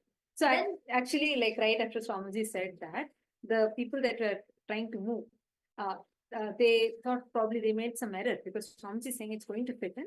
And they thought they are the ones who made some mistakes. So they went back and they tried measuring again. And once again, the measurements are same. The deity was taller than 2 inches taller than the door frame. So then Swamiji said, no, the deity was going to move. So they were, of course, deeply connected to Swamiji. So they said, okay, Swamiji is saying means it will move. So what they did, they moved it on the roller. Now, this had 2-inch, it was a 2-inch roller. And above that, the deity, which was already 2 inches taller, was kept. Meaning, totally now it is 4 inches taller than the door frame. So then they got the Nataraja deity on the roller in front of the doorway. The day came, Nataraja has to move in, and they kept it outside and they all had no solution. So always our cosmic 911, they all turned to Swamiji. Swamiji asked the disciples to push up the door frame. Listen carefully, it's a very beautiful incident. So Swamiji said to the disciples, push up the door frame. And the door frame was metal and concrete. Above the door frame was 2 stories of concrete building. So the disciples' logic would have said, do not bother. But however, since all the people around, they all have been around too long with Swamiji. So we all, when you live around Swamiji, you just know Swamiji will make anything into a reality. So the moment that they said, Swamiji said this, they immediately, both of them, held up the door frame and they were heaving and grunting and trying to, push the door frame up. And then Swamiji told the rest of the team, now move forward. And then Swamiji told Nataraja, in you come to Shiva. And that time, the deity came in with an inch off of the door frame. Everyone there was a witness. We have photographs, we have videos of this day where the deity that was 4 feet taller, 4 inches taller to fit into the same doorway, came with 1 inch extra gap comfortably inside. Everyone there, they just didn't know what happened. This fundamentally defies all logics of physics, all the laws of nature, everything. Actually, it was a concrete 2-story building. The people, there were almost 10 people that were working at that time, along with everyone, trying to move and get the deities in. And the moment, everyone that are part of this, they witnessed this, they saw what was happening. At first, they were not, the deity was trying to come, it was 4 inches taller. So, if this is the door frame ending, the deity was splashing, so it could not enter. So, once again, Swamiji told him to actually bring it in. And this time, however, This same, then Swamiji said, push it up. And to the Nataraja deity, Swamiji said, in you come to Shiva. That's it. The Nataraja deity, which was not able to fit in here, slid under. Just like that. It was as if the door just went up. And this was able to come forward with an inch gap, even though this was 4 inches taller. And then all of them were rolling on the floor, laughing so hard. Swamiji just looked at him, smiled, and continued. He walked away to continue the next one. Understand? This is actually one of many miracles like this, and this same power of Anima, Mahima, Garima, Lahima, 8 such Ashtamaha Shaktis, Swamiji is initiating us into today. And now all of you are going to manifest this. We all just heard how Swamiji manifested Anima. He reduced the size of Nataraja or he increased the size of Dodrim, whatever it is, right? How Swamiji manifested this whole Leela. Just to show all of us it is possible. I'm going to request every one of you to pick one object. Any object. Please pick any one object that you want. And you can trace it. If it's a smaller object, it's easier. You can just trace its current height on a paper. Like, for example, if you have a gold family, okay, you can do anything that means as a wealth for you. And you can take that object, keep it, and you can trace it on a paper so that you know the actual current size. And once you trace it on a paper, take an image of that along with the timestamp. Please click a picture. And next, we'll guide you how to manifest. Can I request all the participants choose an object and keep it on a paper, trace it around it, and take a photograph. My Lizzie Wong, yes, you can use the power to heal one's eyesight. We will guide you also. That's taught in one specific day. And sorry, Ma Lisi Wong, you're asking, couldn't they tailor to get it in? Actually, the Nataraja deity, it's circular. Like on top, if you see the Pravavali, it is circular. So they could not actually fit it in. It was not fitting in any direction. They couldn't slant it. It's a very heavy deity. And if they slanted it, they could not get it in. In no direction it was fitting, neither straight, vertical manner, nor with the width. In no direction it fit in. And that's how. Anyways, because of that, everyone got to witness that miracle happening and being part of that Leela. Now, all of you, please pick one object, consciously sit and connect to Swamiji and reduce the size of an object for your will.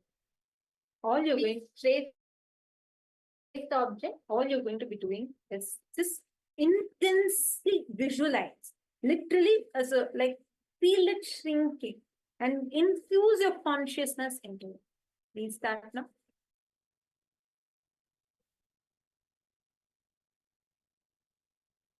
Chant the Mahavakya. Connect to Swamiji. Nithyananda Paramashivoham Om